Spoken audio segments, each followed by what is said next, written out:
Hi friends, I am Mohan from Kishab Academy. So இந்த video பதிவுல நம்ம எந்த பாடத்தை பத்தி பார்க்க போறோம்னு வந்து பாத்தீங்கன்னா தேசியம் காந்திய காலகட்டம். சரிங்களா? இது காந்தி இந்தியாவுக்கு வந்து 1915ல இருந்து அதுக்கப்புறம் வந்து பாத்தீங்கன்னா 1947 சுதந்திரம் வரைக்கும் நடந்தது என்ன அப்படிங்கறத சொல்லுவாங்க. சரியா? கிட்டத்தட்ட ஒரு 32 வருடங்கள் வந்து பாத்தீங்கன்னா எல்லாமே இந்த பாடத்துல கொடுத்திருப்பாங்க. இந்த பாடம் வந்து பாத்தீங்கன்னா +2ல நீங்க +2 பாடங்களை படிக்கும்போது கொஞ்சம் பிரிச்சு இருக்கும். ஆனா இந்த 10th பாடத்துல எல்லா தகவல்களும் ஒரே இடத்துல இருக்கும். இதுல வந்து பாத்தீங்கன்னா காந்தியடிகளை பற்றி வரும். அவர் பண்ண சம்ரான், கேதா, அகமதாபாத், ரவுலட் சத்தியாகிரகம், தண்டி யாத்திரை, ஒத்துழையாமை இயக்கம், வெள்ளையனே வெளியேறு, இது ஒரு பக்கம் இருக்கும். பகத்சிங், சூர்யா சென், அப்புறம் வந்து பாத்தீங்கன்னா கல்பனா தத், அவங்க ஒரு பாட் வரும். இடையில வந்து பாத்தீங்கன்னா சுபாஷ் சந்திர போஸ் ஒரு பக்கம் வருவாரு, அம்பேத்கர் ஒரு பக்கம் வருவார். சரிங்களா? இந்த மாதிரி நாளா வந்து பாத்தீங்கன்னா கொடுத்துருப்பாங்க. ஆனால் இதுல என்ன ஒரே ஒரு பிரச்சனைன்னா எல்லாமே ஒவ்வொன்றும் ஒவ்வொரு வருஷத்தில் நடந்திருக்கும் இல்லையா? அதனால வந்து பாத்தீங்கன்னா அந்த வருஷத்துக்கு ஏற்ற மாதிரி இடையில சொருகி இருப்பாங்க. ஸோ ஃபர்ஸ்ட் வந்து பாத்தீங்கன்னா இதுல ரொம்ப முக்கியமானது வந்து பாத்தீங்கன்னா காந்தியோட போராட்டங்கள், அதை தொடர்ந்து அம்பேத்கர், சுபாஷ் சந்திர போஸ். இல்லை இந்த பாடமே ரொம்ப முக்கியம். சரியா? இடையில காந்தி கைது செய்யப்படும் போது சுயராஜ்ய கட்சி ஒன்று வரும், அதை பற்றியும் கொடுத்துருப்பாங்க. அது எப்படி ஸ்டார்ட் பண்ணுச்சு, யார் காரணம் அப்படிங்கிற மாதிரி எல்லாமே கலந்துருக்கும். ஸோ காலங்கள் வயசு நம்ம பார்ப்போம். சரியா? ஸோ மகாத்மா காந்தி தென்னாப்பிரிக்காவில் வாழ்ந்த இந்தியர்களின் சமூக உரிமைக்காக போராடி சுமார் 20 ஆண்டுகள் போராடிய பிறகு 1915 தாயகம் திரும்புகிறார். சரியா? கிட்டத்தட்ட 1893, சரியா? அதுக்கப்புறம் 98, இந்த மாதிரி காலகட்டங்கள்லாம் அங்கே போனவர் மறுபடியும் ஒரு வருஷம் 2 வருஷம் கான்டாக்டில் தான் போயிருப்பார், ஒரு குஜராத்தி நிறுவனத்துக்கோசரம். ஆக்சுவலாக இவரை வெளிநாட்டில் தான் படிப்பார். சரியா? படிச்சுட்டு வந்ததுக்கப்புறம் பம்பாயிலையும் சில இடங்கள்லையும் வந்து பார்த்தீங்கன்னா வழக்கறிஞராக இருக்கலாம் அப்படின்னு ட்ரை பண்ணும்போது அவரோட நேர்மை வந்து பார்த்தீங்கன்னா இருக்க முடியாது. ஒரு பொண்ணுக்கோசரம் ஒரு பெண்மணிக்காக ஒரு 5 ரூபாயோ 2 ரூபாயோ வாங்கிட்டு வாதாட ஆரம்பிப்பார். ஆனால் அந்த கேஸில் தோற்று போயிடுவார், திருப்பி கொடுத்துருவார். சரியா? அங்கே அவரால் வழக்கறிஞராக இருக்க முடியாது. அப்போ தான் ஒரு குஜராத்தி நிறுவனம், தென்னாப்பிரிக்காவில் இருக்கக்கூடிய ஒரு குஜராத்தி நிறுவனம் ஒரு காந்தியடிகளை கூப்பிடும். சரியா? ஏன்னா இவரும் குஜராத்தில் தான் பிறந்திருப்பார். சரியா? அதனால் இவர் என்ன பண்ணுவார் அப்படின்னா அங்கே போயிடுவார். அங்கே போயிட்டு 1 வருஷம் 2 வருஷம் கான்டாக்டில் இருந்துட்டு வரலாங்கும்போது அங்கே அவருக்கான மனித உரிமை மீறல்கள் நடைபெறும். சரியா? அதில் இருந்து இந்திய மக்களை காப்பாற்றணும் அப்படிங்கிறதுக்கோசரம் கிட்டத்தட்ட 20 ஆண்டுகள் போராடிய பிறகு 1915 தாயகம் திரும்பியிருப்பார். இவர் எப்போ திரும்பியிருப்பார்னா 1915 ஜனவரி 9. அதை தான் வந்து பார்த்தீங்கன்னா வெளிநாடு வாழ் இந்தியர்கள் தினமாக, பாரதிய பிரவேச தினமாக நாம் கொண்டாடிக்கிட்டு வரோம். 2 வருஷத்துக்கு ஒரு தடவை நம்ம கொண்டாடுவோம். சரியா? இவர் திரும்பினதுக்கு அப்புறம் இந்திய அரசியலுக்கு ஒரு புதிய எழுச்சியை அவர் ஏற்படுத்தினார். சரியா? என்னன்னா ஒரு புது சிஸ்டத்தை உள்ள கொண்டு வர்றார். தென்னாப்பிரிக்காவில் ஆண்கள், பெண்கள், இளைஞர்கள், முதியவர்கள் எல்லாரும் பின்பற்றக்கூடிய, குழந்தைகள் கூட பின்பற்றக்கூடிய சத்தியாகிரகம் என்ற புதிய வழிமுறையை அறிமுகம் செய்திருப்பார். சத்தியாகிரகம், நீ போறீங்க ஒரு கலவரம் பண்றீங்க அப்படின்னா போலீஸ் உங்களை அடிச்சு துரத்தும். போலீஸ் அடிச்சா கூட நீங்க திருப்பி அடிக்காம அதே இடத்துல அமைதியா இருந்தீங்கன்னா எவ்வளவு நாள் அடிப்பாங்க, ஒண்ணுமே பண்ண முடியாது. சரிங்களா? இது எல்லாமே வந்து பாத்தீங்கன்னா புதிய முறையா இருக்கும். இதை கையாளுறது கஷ்டமா இருக்கும். அதன் மூலமா தான் அங்க வந்து பாத்தீங்கன்னா பெரிய வெற்றியை உருவாக்கி இருப்பார். ஸோ அடித்தட்டு வறியவர்களின் மேன்மைக்காக உறுதி பூண்ட அவரால் மக்கள் நல்லெண்ணத்தை ஈஸியா பெற முடிஞ்சிச்சு. வந்த உடனே இந்திய மக்களின் தலைவராக மாறிடுவார். நம்மளுக்கு எந்த பிரச்சனை நடந்தாலும் காந்தி வந்து குரல் கொடுப்பார் அப்படிங்கிற மாதிரி தேசிய அளவில் பெரிய தலைவர் ஆயிடுவார். இந்திய தேசிய இயக்கத்தை காந்தியடிகள் எவ்வாறு மடைமாற்றம் செய்தார் அப்படிங்கிறதை தெரிஞ்சிக்கக்கூடியதுதான் இந்த பாடம். சரியா? காந்தியடிகள் தேசிய தலைவராக உருவாகிறார். சரியா? காந்தியடிகளும் மக்கள் தேசியமும். காந்தியடிகள் எப்ப பிறக்கிறார் அப்படின்னு வந்து பாத்தீங்கன்னா குஜராத்தில் இருக்கக்கூடிய போர்பந்தரில் ஒரு வசதியான குடும்பம் தான். 1869 அக்டோபர் 2 பிறக்கிறார். சரியா? இவரோட பேர் வந்து பாத்தீங்கன்னா மோகன்தாஸ் கரம்சம் காந்தி இவரோட பேர். இவரோட தந்தையார் பேர் வந்து பாத்தீங்கன்னா கபா காந்தி, அம்மா பேர் வந்து பாத்தீங்கன்னா புத்லிபாய். சரியா? போர்பந்தின் திவானாகவும் பின்னர் ராஜ்கோட்டின் திவானாகவும் பொறுப்பு வகித்தவர். இவங்க அப்பா வந்து பாத்தீங்கன்னா ஒரு அரசு அதிகாரி தான், திவானா இருந்திருப்பார். சரியா? அதனால தான் இவரை லண்டன்லாம் படிக்க வைப்பாங்க. சரியா? அவங்க அம்மா பேர் வந்து பார்த்தீங்கன்னா புத்திலிபாய். அவங்க வந்து பார்த்தீங்கன்னா பெரிய கடவுள் நம்பிக்கை உடையவர். அவரின் தாக்கம் இளையவரான காந்தியின் நடவடிக்கைகளில் பெரிதும் இருந்திருக்கும். சரியா? பதின்ம பள்ளி படிப்பை முடித்த பின் காந்தி சட்டம் பயில்வதற்காக இங்கிலாந்து போவார். எப்பனா 1888. அவர் போறதுக்கு முன்னாடியே அவர் கல்யாணம் ஆகிவிடும். சரியா? இங்கிலாந்துக்கு நீண்ட கடல் பயணம் மேற்கொண்டு 1891 3 வருஷம் படித்து ஜூன் மாதம் வழக்கறிஞர் பட்ட பின் மறுபடியும் பிரிட்டிஷாரின் நீதி மற்றும் நியாய முறையில் நம்பிக்கை கொண்டவராக இந்தியாவுக்கு திரும்பியிருப்பார். சரியா? பிறந்தது 1869 அக்டோபர் 2. சரியா? சட்டம் பயில்வதற்கோசரம் எப்போ இங்கிலாந்து போறாரு? 1888. திரும்பிய போறாரு 1891. அப்புறம் ஏன் சார் 1915 சொல்றோம் அப்படின்னு வந்து பார்த்தீங்கன்னா வந்துட்டு மறுபடியும் போயிடுவார். ஒரு வழக்கறிஞராக தான் போவார். ஒரு தலைவராக அங்கேருந்து திரும்பி வந்தது 1915. அவங்க அம்மா இறந்ததுக்கு அப்புறம் வந்து பார்த்தீங்கன்னா வருவார். வந்து இங்கே இருக்கலாங்கும் போது பிரிட்டிஷார்களோட நியாயம் நீதி முறையில் நம்பிக்கை, ஏன்னா இங்கிலாந்தில் தானே படிச்சிருப்பாரு, அங்கே அவங்களோட ஆட்டிடியூட் வேற மாதிரி இருக்கும் இல்லையா? ஸோ நம்பிக்கை கொண்டவராக இந்தியாவுக்கு திரும்புவார். இந்தியாவை திரும்பியுடன் பம்பாயில், இங்க பாருங்க இதெல்லாம் கேள்வியா கேட்டிருக்காங்க. சரியா? பம்பாயில் வழக்கறிஞராக பணியாற்றிய மேற்கொண்ட முயற்சிகள் தோல்வியில் அடைந்தது. குஜராத்தி நிறுவனம் ஒன்று இருக்கும். சரியா? அந்த காலகட்டத்தில் தான் தென்னாப்பிரிக்காவில் குஜராத்தி நிறுவனம் தொடர்பாக ஒரு சட்ட உரிமைகள் வழக்குகள் தொடர்பாக காந்தியடிகளின் சேவையை நாடியது. அங்க அவங்களுக்கு ஒரு வக்கீல் வேணும், இந்திய வக்கீல் வேணும். அது பேர் வந்து பார்த்தீங்கன்னா சாதுல்லா அப்படிங்கிற மாதிரி ஒரு நிறுவனம். அந்த வாய்ப்பை பயன்படுத்தி கொண்டு 1893 2 வருஷத்துல ஏப்ரல் மாதம் தென்னாப்பிரிக்காவுக்கு போயிடுவார். தென்னாப்பிரிக்கா போகும்போது அவர் முதல்ல என்ன பண்ணுவார்? நிறவெறியை எதிர்கொள்வார். 1893 ஜூன் 2. சரியா? ஜூன் 2 3. சரியா? அவர் என்ன பண்ணுவார்? தென்னாப்பிரிக்காவிலேருந்து டர்பன்லேருந்து பிரேட்டோருக்கு ரயில் பயணம் போகும்போது பீட்டர் மாரிஸ்பர்க் அப்படிங்கிற ரயில் நிலையத்தில் முதல் வகுப்பு பெட்டியிலிருந்து வலுக்கட்டாயமாக வெளியேற்றப்பட்டிருப்பார். இதெல்லாம் நம்ம ஏற்கனவே ஷெட்யூல் கொடுக்கும்போது நான் இன்னும் தெளிவாகவே நிறைய படங்களோட எக்ஸ்ட்ரா மெட்டீரியலோட கொடுத்துருப்பேன். சரியா? அதை பார்த்தவங்களுக்கு இது ஈஸியாக தான் இருக்கும். அவர் ஆக்சுவலாக ரயில் பயணம் மேற்கொள்ளும் போது முதல் வகுப்பு ஃபர்ஸ்ட் கிளாஸில் டிக்கெட் வாங்கி சேரில் உட்காந்துருப்பார். அங்கே வந்து ஒரு வெள்ளைக்காரன் உனக்கு இங்கே உட்காரதுக்கு அனுமதி இல்லை அப்படின்னு சொல்லியிருப்பான். வெள்ளைக்காரனை பொறுத்த வரைக்கும் பிளாக் அப்படின்னா ஆப்பிரிக்கன் மட்டும் இல்லை, வெள்ளைக்காரனை தவிர யாரெல்லாம் இருக்காங்களோ எல்லாரையும் பிளாக்குன்னு தான் சொல்லுவானுங்க. அவ்வளோ நிறவெறி பிடிச்ச நாய்ங்க அவனுங்க. சரியா? அவர் வகுப்பு டிக்கெட் எடுத்துகிட்டு உட்காந்துருப்பார். வலுக்கட்டாயமாக அங்கேருந்து அவரை கீழே தள்ளி விட்டுருவாங்க. அங்கே உட்காந்தவர் என்ன பண்ணுவார்?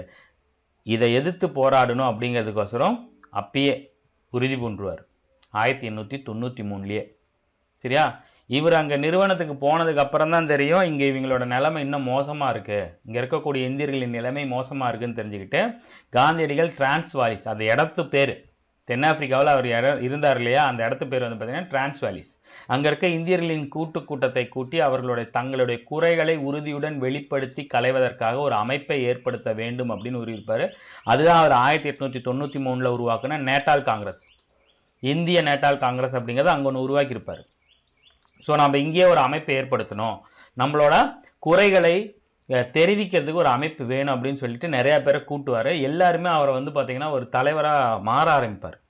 ஸோ இது போன்ற கூட்டங்களை தொடர்ந்து நடத்திய அவர் அந்த நாட்டின் சட்டங்களை மீறும் விதமாக நடந்த அநீதிகள் தொடர்பாக நிர்வாகத்திற்கு மனுக்களை அளித்தார். நிறைய மனுக்களை அளிக்கிறார்.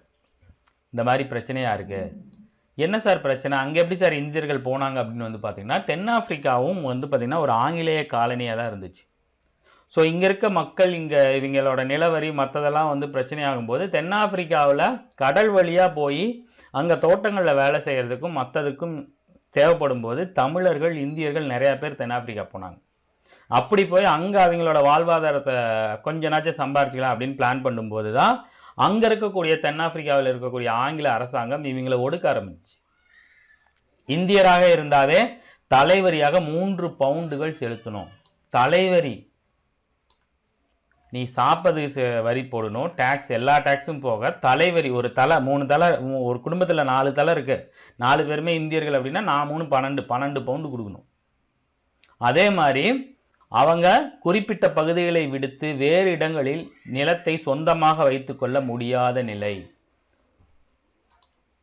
தலைவரி கொடுக்கணும், அவங்களுக்குன்னு ஒரு பகுதி, எல்லா பக்கமும் நீங்கள் போயிட்டு வர முடியாது. நீங்கள் போகிறதுக்கு பிளாக்ஸ் அப்படின்னு, அதுவும் அமெரிக்காவிலலாம் நடந்த பிளாக்கு மேலே இருந்த கொடுமையெல்லாம் கொடூரமானது. நைட்டில் இன்னமும் அந்த பிரச்சனையெல்லாம் இருக்குது. அப்போல்லாம் பாத்ரூமே 2 பாத்ரூம் இருக்கும். கலர்டு பாத்ரூம்னு ஒன்று வச்சுருப்பானுங்க, அதில் தான் போகணும். கலர்டு பாத்ரூம் ஒரு ஒரு ஒரு ஃபேமஸான படம், அது யாராவது கிளிப்பிங் பார்த்துருப்பீங்க. நாசாவில் வேலை செய்கிற ஒரு லேடி வந்து பார்த்திங்கன்னா பிளாக்கு, சரியா? அவங்க டெய்லியும் 3 கிலோமீட்டர்லேருந்து 5 கிலோமீட்டர் அந்த நாசா ஆஃபீஸ்லேருந்து யூரின் போகிறதுக்கோசமே போயிட்டு வருவாங்க. அவ்வளோ கொடுமை அங்கேயே அமெரிக்காவிலே நடந்திருக்குன்னா மற்ற பகுதியில் பாருங்கள், இன்ன வரைக்கும் அமெரிக்காவில் அந்த பிரச்சனை இருக்குது. ஸோ அதே மாதிரி வந்து பார்த்திங்கன்னா தென்னாப்பிரிக்காவிலையும் அங்கே பிளாக் அப்படிங்கும்போது அங்கே இருக்கக்கூடிய கருப்பினத்தர்களோட தான் நம்மளையும் சேர்த்துவானுங்க. ஸோ தலைவரியாக 3 பவுண்டு கொடுக்கணும், குறிப்பிட்ட இடங்களை தவிர வேறு இடங்களுக்கு போகக்கூடாது, இரவு 9 மணிக்கு பிறகு அனுமதியின்றி வெளியிடங்களுக்கு செல்ல முடியாது. இதெல்லாம் நியாயமற்ற சட்டங்கள். இந்த நியாயமற்ற சட்டங்களை எதிர்த்து அவரோட போராட்டத்தை தொடங்கியிருப்பார், சரியா? காந்தியடிகள் வந்து பார்த்தீங்கன்னா இந்த அளவுக்கு போராடுறதுக்கு காரணம் அவரோட ஆழ்ந்த வாசிப்பு, சரியா? டால்ஸ்டாய், ஜான் ரஸ்கின் ஆகிய எழுத்துக்களுடன் அறிமுகம் கிடைத்தது. டால்ஸ்டாய் மூலமாக தான் காந்தியடிகளுக்கு திருக்குறள்னா என்னங்கிறதே தெரிய வரும். ஏன்னா டால்ஸ்டாய் அப்படிங்கிறவர் ரஷ்ய எழுத்தாளர். அவரோட ஒரு நாவலை படிக்கும்போது அதில் வந்து பார்த்தீங்கன்னா டால்ஸ்டாய் திருக்குறளை ஊமையப்படுத்தியிருப்பார். அப்போ அதன் மூலமாக தெரிஞ்சுக்கிட்டு அவர் திருக்குறள் தமிழ் வெளிப்படுத்தும் போது தான் திருக்குறள் இவ்வளோ பெரிய இலக்கியம் தமிழில் இருக்கா, அது இந்திய மொழியில் இருக்கான்னு தெரிய வரும். ஸோ திருக்குறளை காந்தியடிகளுக்கு அறிமுகப்படுத்தியவர் டால்ஸ்டாய். அதேமாரி ஜான் ரஸ்கின், இவங்களோட எழுத்துக்கள் அறிமுகம் கிடைத்தது. அதுவும் டால்ஸ்டாயோட கடவுளின் அரசாங்கம் முன்னில் உள்ளது அப்படிங்கிற புத்தகமும், அன்டு திஸ் லாஸ்ட் அப்படிங்கிற ஜான் ரஸ்கினோட புத்தகமும், சட்டமறுப்பு சிவில் டிசோபீடியன் அப்படிங்கிற தாரா அவர்கள் எழுதிய புத்தகங்களும் காந்தியடிகளோட பெரும் தாக்கத்திற்கு உள்ளானது. கடவுளின் அரசாங்கம் முன்னில் உள்ளது லியோ டால்ஸ்டாய், அவர் முழு பேர், சரியா? அன்டு திஸ் லாஸ்ட் அப்படிங்கிறது ஜான் ரஸ்கின், சட்ட மறுப்பு அப்படிங்கிறது வந்து பார்த்தீங்கன்னா தாரோ எழுதிய புத்தகங்கள். ரஸ்கின் எழுத்துக்களால் பெரிதும் ஈர்க்கப்பட்ட அவர் என்ன பண்ணுவார், குடியிருப்பை ஆரம்பிப்பார். ஃபீனிக்ஸ் குடியிருப்பு 1905லையும் டால்ஸ்டாய் பண்ணை 1910லையும் நிரூபிப்பார். அது என்ன சார் குடியிருப்பு பண்ணை அப்படின்னா, இது எல்லாமே வந்து பார்த்தீங்கன்னா சத்தியாகிரகம், அகிம்சை, ஒழுக்கம், உண்மை பேசுறது, இந்த மாதிரியான வாழ்வியல் தத்துவங்களை கற்றுக் கொடுக்கக்கூடிய ஒரு இடம் அதெல்லாமே. இந்த லியோ டால்ஸ்டாய் பண்ணைக்கு வந்து பார்த்தீங்கன்னா ரத்தன் டாட்டா வந்து பார்த்தீங்கன்னா ஹெல்ப் பண்ணியிருப்பார். ரத்தன் டாட்டாவோட அப்பாவோ யாரோ, சரியா?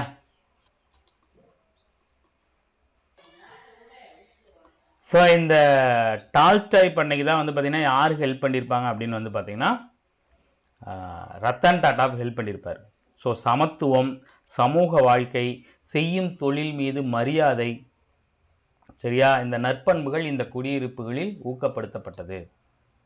சத்தியாகிரகிகளுக்கு அவை பயிற்சி களங்களாக திகழ்ந்தது. சத்தியாகிரகம்னா என்னது? அகிம்சை வழியில் போராடுறது, சரியா? இதை முதல்ல தென்னாப்பிரிக்காவில் செயல் உத்தியாக ட்ரை பண்ணி பார்க்குறாரு. காந்தியடிகள் உண்மையின் வடிவமாக சத்தியாகிரகத்தை மேம்படுத்தினார். நியாயமற்ற சட்டங்களுக்கு எதிராக அமைதி பேரணிகளை நடத்திய பரப்புரையாளர்கள் எதிர்ப்பு தெரிவிக்கும் விதமாக தாங்களாகவே முன்வந்து கைதானார். வா, என்னை கைது பண்ணு, என்னை சிறையில் என்னை அடி, ஆனால் நான் எதுவும் உன்னை திருப்பி பண்ண மாட்டேன், என் கோரிக்கையை நீ ஏற்றுதான் ஆகணும் அப்படிங்கும்போது குடியேற்றம், இன வேறுபாடு ஆகிய பிரச்சனைகளுக்காக போராட அவர் சத்தியாகிரக சோதனைகளை மேற்கொண்டார். இதெல்லாம் ட்ரை பண்ணி பார்க்குறாரு, சரியா? இன பாகுபாடுக்கு எதிராக வந்து பார்த்தீங்கன்னா அவர் ட்ரை பண்ணி பார்க்குறாரு.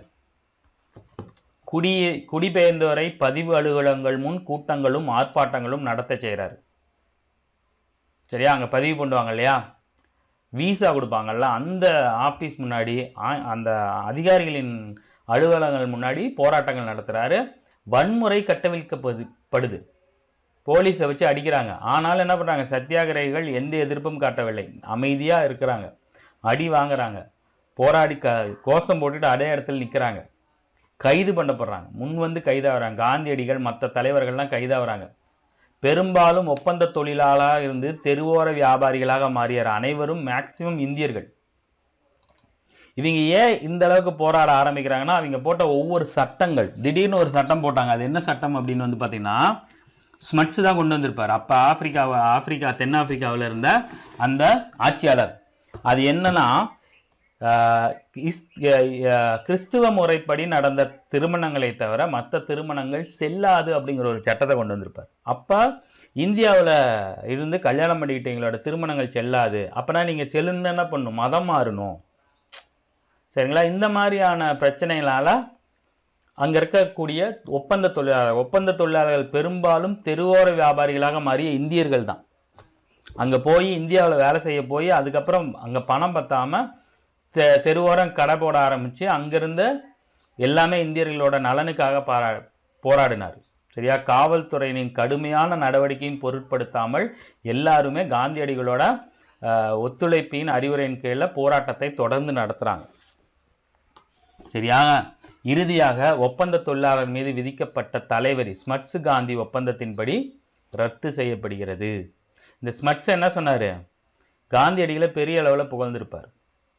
சரியா? 1893 போனவர் மறுபடியும் 1915 தான் வர மாதிரி இருந்துச்சு. இடையில வந்து பார்த்தீங்கன்னா காந்தியடிகளை வந்து பார்த்தீங்கன்னா கோபாலகிருஷ்ண கோகலே 2-3 தடவை தென்னாப்பிரிக்காவில் போய் சந்திச்சிருப்பார். சரியா? அவர் என்ன பண்ணியிருப்பார்? இங்கே வந்து பார்த்தீங்கன்னா ஒரு தொண்டு நிறுவனம் ஆரம்பிச்சிருப்பார். கோபாலகிருஷ்ண கோகலே தான் காந்தியடிகளின் அரசியல் குரு. அந்த நிறுவனத்தில் இவர் ஒரு உறுப்பினராக இருப்பார். இந்தியன் சர்வன்ஸ் ஆஃப் சொசைட்டி, இந்திய பணியாளர்கள் சங்கம், இந்திய சேவை பணியாளர்கள் சங்கம் அப்படின்னு சொல்லிட்டு. சரியா? ஸோ அதை தான் இங்கே சொல்கிறாங்க. முந்தைய வருகைகளின் போது காந்தியடிகள் தான் சந்தித்த கோபாலகிருஷ்ண கோகலே மீது மரியாதை கொண்டு அவரையே தம் அரசியல் குருவாக ஏற்றார். அவர் என்ன சொல்கிறாரு? அவர் அங்கே போயிட்டு வந்துட்டு இருக்கும்போது இவருக்கும் நல்ல இணைப்பு இருக்குது. அவர் மூலமாக தான் காங்கிரஸே இவருக்கு வந்து பார்த்திங்கன்னா அறிமுகமாகுது. சரியா? அவரோட எண்ணங்களை புரிஞ்சுக்கிட்ட இவர் அவரையே அரசியல் குருவாக ஏற்றுக்கிறாரு. சரியா? அவரது அறிவுரையின்படி தான் அரசியலில் ஈடுபடுறதுக்கு முன்னாடி நாட்டினோட அனைத்து பகுதிகளுக்கும் 1 வருஷம் சுற்றுப்பயணம் மேற்கொள்ளுங்க அப்படின்னு சொல்கிறார். ஸோ 1915 வந்த அவர் 16 வரைக்கும் சுற்றுப்பயணம் மேற்கொள்கிறார். அப்போ தான் ஒரு தடவை வந்து பார்த்திங்கன்னா இதுக்கும் வந்திருப்பார், மதுரைக்கு வந்திருப்பார். சரியா?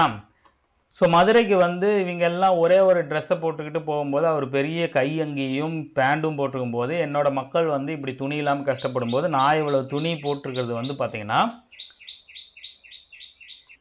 இது வந்து அவங்களுக்கு பண்ணுற துரோகம்னு அவரோட உடையில் பெரிய மாற்றத்தை கொண்டு வந்தது தமிழ்நாடு தான், குறிப்பாக மதுரை. சரியா? ஸோ இந்த மாதிரியான பயணங்கள் மேற்கொள்ள காரணமானது யாருன்னு வந்து பார்த்தீங்கன்னா கோபாலகிருஷ்ண கோகலே. அரசியலில் ஈடுபடும் முன் நாட்டின் அனைத்து பகுதிகளுக்கும் காந்தியடிகள் பயணம் மேற்கொண்டார். இதன் மூலமாக தான் மக்களோட நிலை என்ன அப்படிங்கிறது அவருக்கு தெளிவாக புரிய ஆரம்பிச்சு.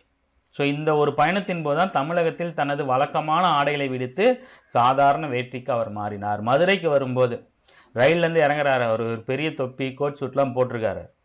ஆனால் இங்கே இருக்கிற மக்கள் என்ன பண்ணுறாங்க? ஒரே ஒரு வேட்டி மட்டும், ஒரு வெள்ளை வேட்டி, அதுவும் அரை வேட்டி கட்டிகிட்டு இருக்கிறத பார்த்துட்டு இன்னையிலேருந்து இவங்கள மாதிரி தான் நானும் ட்ரெஸ் பண்ணுவேன்னு எளிமையாக கதருக்கு மாறினவர் சாகும் வரை அதே ட்ரெஸ்ஸில் தான் இருந்தார். மேலாடை போட மாட்டார்.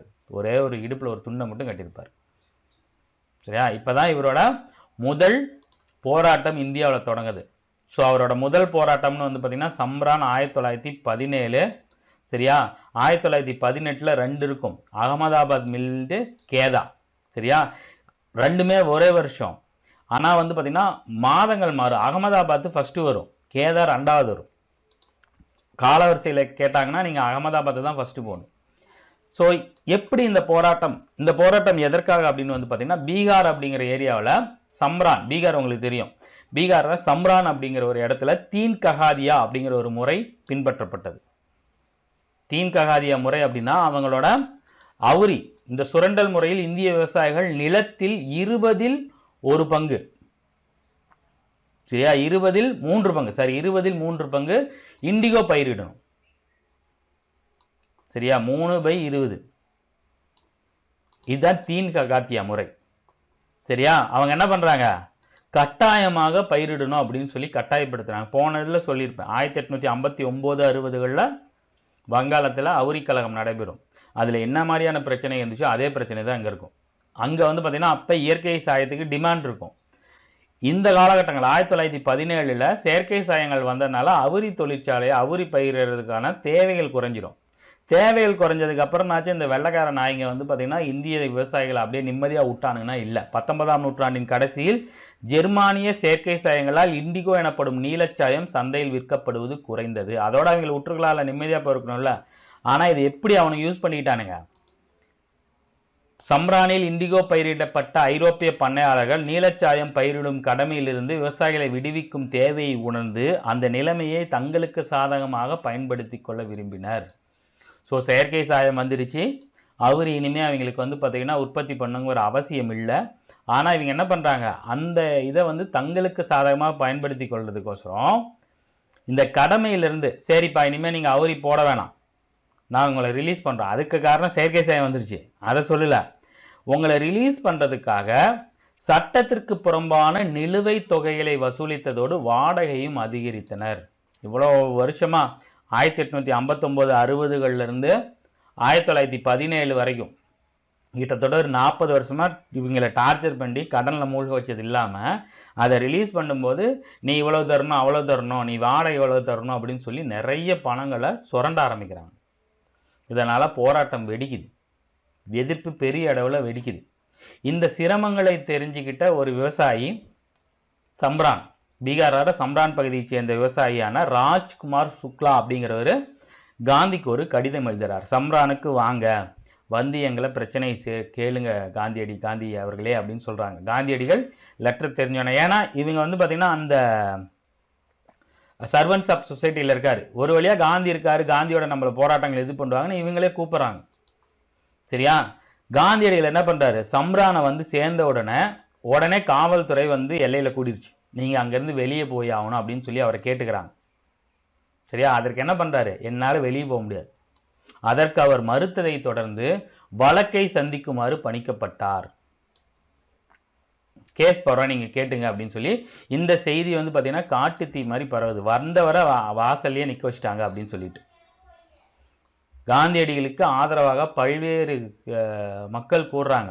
காந்தியடிகள் அப்போ தான் சொல்கிறாங்க, நாடு முதலாக ஒத்துழையாமை செயல்பாட்டு முறையை கற்றுக்கொண்டதாக காந்தியடிகள் தெரிவிக்கிறார்.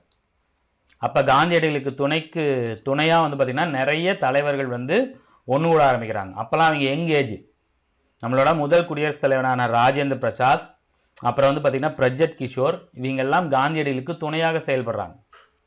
சரியா? இந்த நேரத்தில் தான் இதில் வல்லபாய் பட்டேல் வருவார், அவரோட அப்பாவோ தம்பியோ அண்ணனோ விதல்பாய் பட்டேல்லாம் வருவாங்க. சரியா? இவங்க எல்லாமே காந்தியடிகளுக்கு துணையாக நிற்கிறாங்க. அதன் பிரகாரம் அந்த பீகாரோட துணைநிலை ஆளுநர் ஒரு குழுவை உருவாக்குறார். அந்த குழுவில் காந்தியடிகளும் உறுப்பினராக சேர்க்கப்படுகிறார். இண்டிகோ பண்ணையாளர்கள் விவசாயிகள் மீது நடத்திய அடக்குமுறையை முடிவுக்கு கொண்டு வரும் விதமாக அந்த தீன் ககாதியா முறை ரத்து செய்யணும் அப்படின்னு சொல்லி அந்த குழு பரிந்துரைக்குது. காந்தியடிகளுக்கு இந்திய மண்ணில் கிடைத்த முதல் வெற்றி. சரியா? அடுத்து அகமதாபாத் மில்லு. சரியா? அகமதாபாத் மில்லை வந்து பார்த்தீங்கன்னா வேலை நேரத்தை அதிகம் பண்ணுறாங்க. அவங்களுக்கு வந்து பார்த்தீங்கன்னா இழப்பீடு குறிக்கல, கூலி உயர்வை கேட்டு அவர் வேலை நிறுத்தம் பண்ண சொல்கிறார். அதே மாதிரி கேதா அப்படிங்கிற ஒரு இடத்துலையும் இதே மாதிரி தொழிலாளர் விவசாயிகள் போராட்டத்துக்கோசரம் தான் வராரு. சரியா? இந்த 3 போராட்டங்கள் காந்தியடிகளை ஒரு பெரிய மக்கள் தலைவராக மக்களிடையே உருவாக்குது. முந்தைய தலைவர்கள் போல் இல்லாமல் நாட்டு மக்களை ஒன்று திரட்டும் பணியில் காந்தியடிகள் அவர் திறமையை வெளிப்படுத்துகிறார். ஈஸியாக எல்லாத்தையும் ஒன்று திரட்டுறாரு.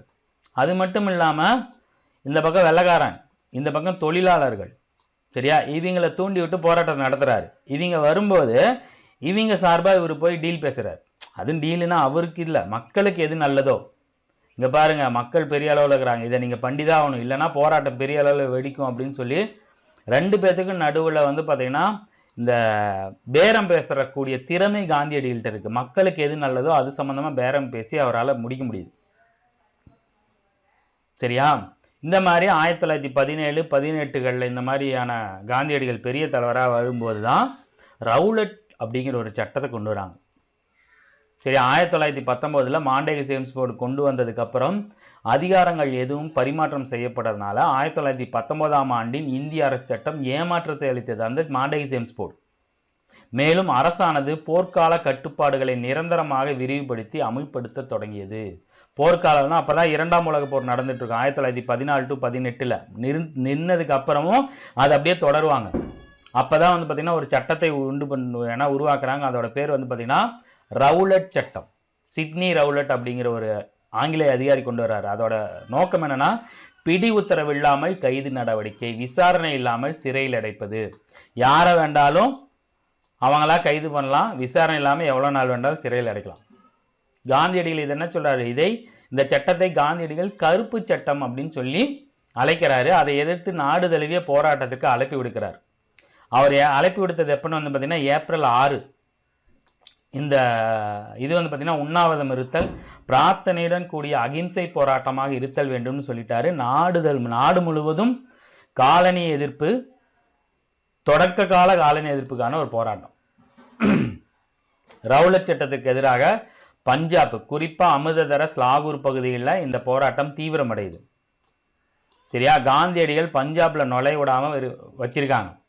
ஏப்ரல் 9 பஞ்சாபின் 2 முக்கியமான தலைவர்களான சைபுதீன் கிச்லு, சத்யபால், இரண்டு உள்ளூர் தலைவர்கள் என்ன பண்றாங்க, அவங்கள வந்து பார்க்க சொன்னாங்கன்னு கலெக்டர் வந்து பார்க்க சொல்லி கைது பண்ணி எங்கேயோ தலைமுறை வச்சுட்டாங்க. சரியா? ஆல்ரெடி காந்தியை பஞ்சாப்ல நுழைய விடல, உள்ளூர் தலைவர்களையும் வந்து பார்த்தீங்கன்னா கைது பண்ணிட்டாங்கன்னு கொதிப்பில் இருந்த மக்கள் ஒரு கூட்டத்துக்கு ரெடி பண்றாங்க. அமிர்தசரஸ்ல ஜாலியன் வாலாபாக் அப்படிங்கிற ஒரு பார்க்ல ஒரு பொதுக்கூட்டத்துக்கு ரெடி பண்றாங்க. 1919 ஏப்ரல் 13.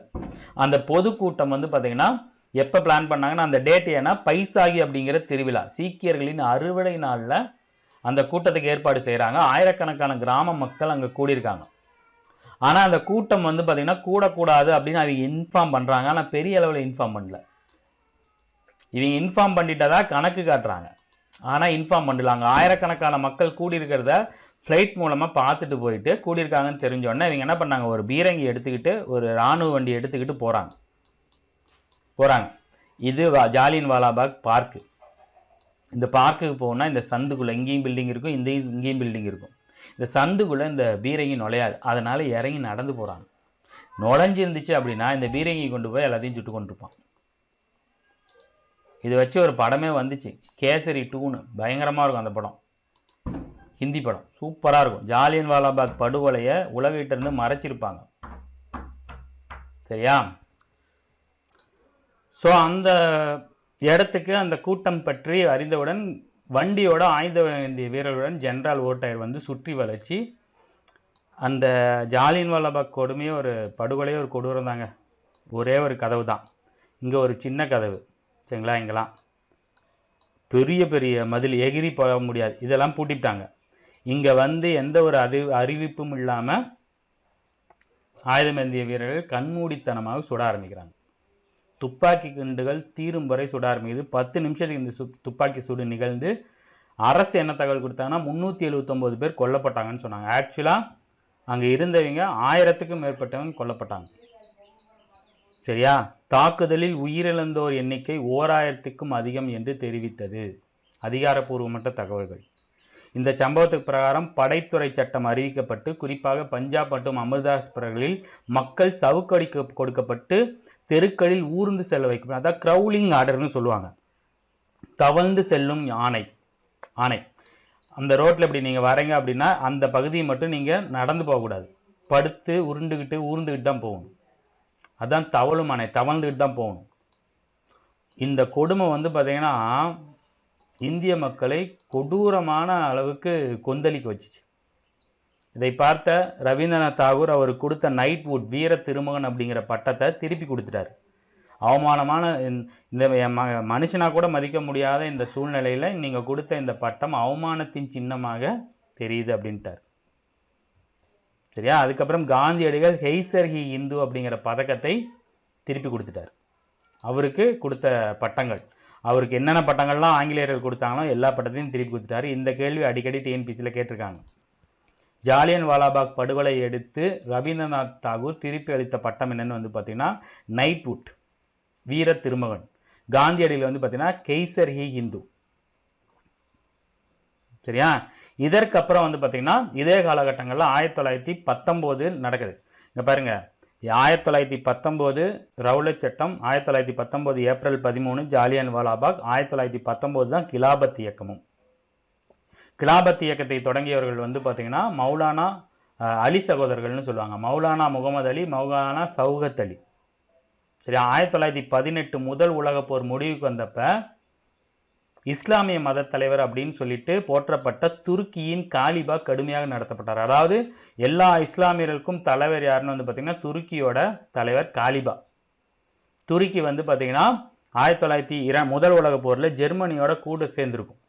சரியா, முதல் உலக போரில் ஜெர்மனி மற்ற நாடெல்லாம் வீழ்த்தப்பட்டதுக்கு அப்புறம் துருக்கியும் வீழ்த்தப்பட்டு துருக்கியோட எல்லைகள் மற்ற நாடுகளால் துண்டாடப்பட்டிருக்கும். அதோட தலைவரான காலிபா கடுமையாக மரியாதை குறைவாக நடத்தப்பட்டிருப்பாங்க.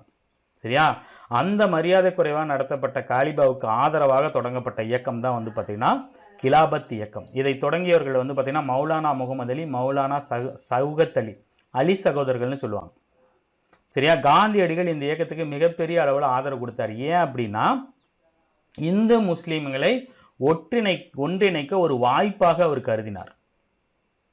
சரியா, 1919 ஆண்டு நவம்பர் மாதம் டில்லியில் நடைபெற்ற அகில இந்திய கிலாபத் மாநாட்டிற்கு அவர் தலைமையேற்கிறார்.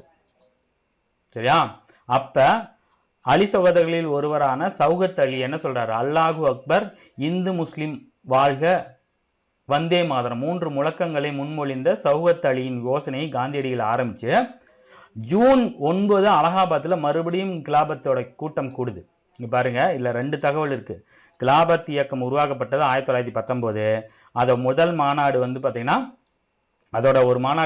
முதல் மாநாடு நடந்தது. 2வது மாநாடு தான் வந்து பார்த்தீங்கன்னா நவம்பர் மாதம் டில்லியில் நடைபெற்றது.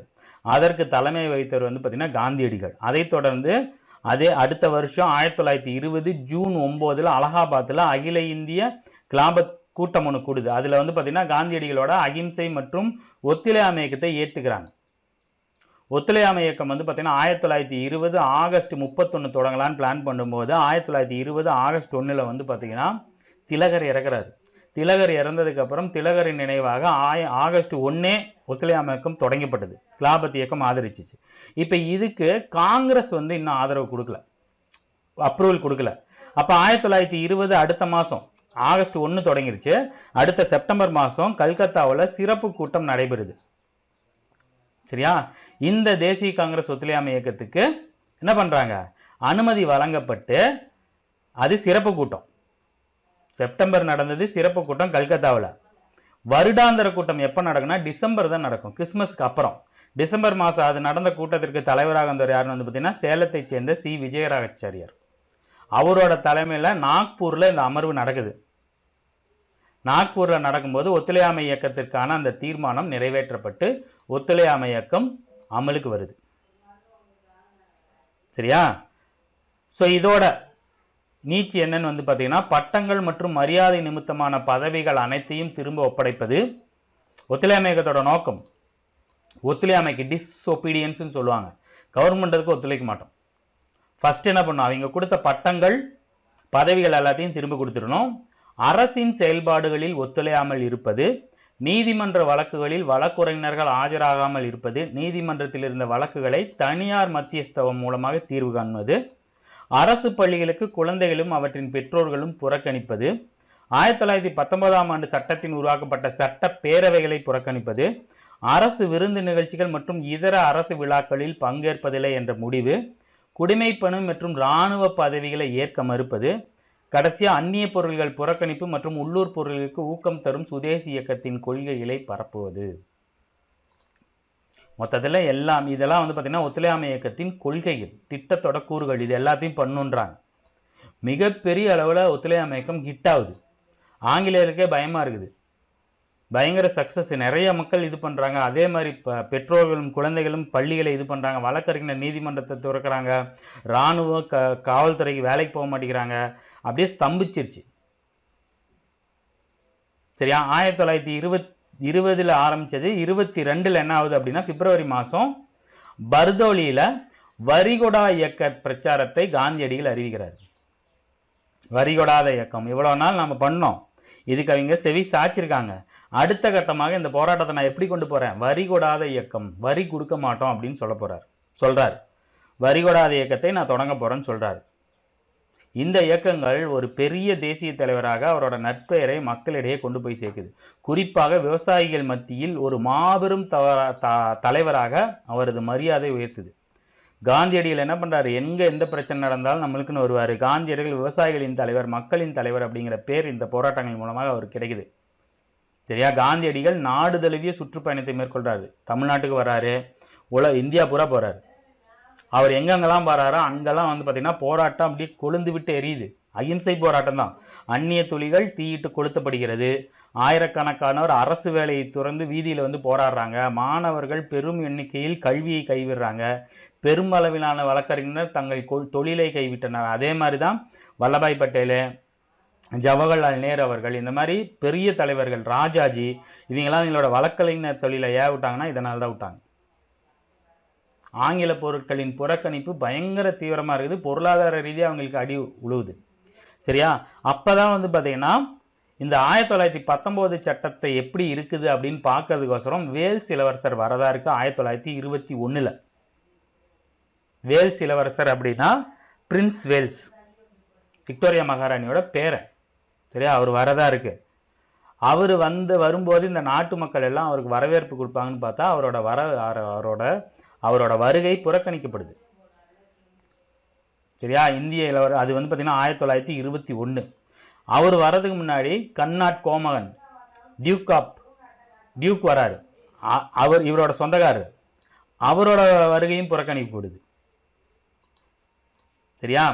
இப்படி போயிட்டு இருக்கும்போது சுதந்திரம் இதே மாதிரி தொடர்ந்தீங்கன்னா 2 வருஷத்துக்கு உங்களுக்கு ஒரே வருஷத்துல சுதந்திரம் வாங்கி கொடுத்துறேன் அப்படிங்கிற மாதிரி உறுதியெல்லாம் கொடுக்குறாரு. நல்லா போயிட்டு இருக்கும்போது 1922 பிப்ரவரி 5 இப்ப இருக்கிற உத்தரப்பிரதேசத்தில் கோரக்பூர் அப்படிங்கிற ஊர் அருகே சௌரி சௌரா அப்படிங்கிற கிராமத்துல தேசியவாதிகள் ஒரு பேரணி நடத்துறாங்க. அந்த பேரணியில அமைதியா தான் போறாங்க. அங்க இருந்த போலீஸ் என்ன பண்றாங்க அப்படின்னா அவங்க மேல தடியடி நடத்துறாங்க.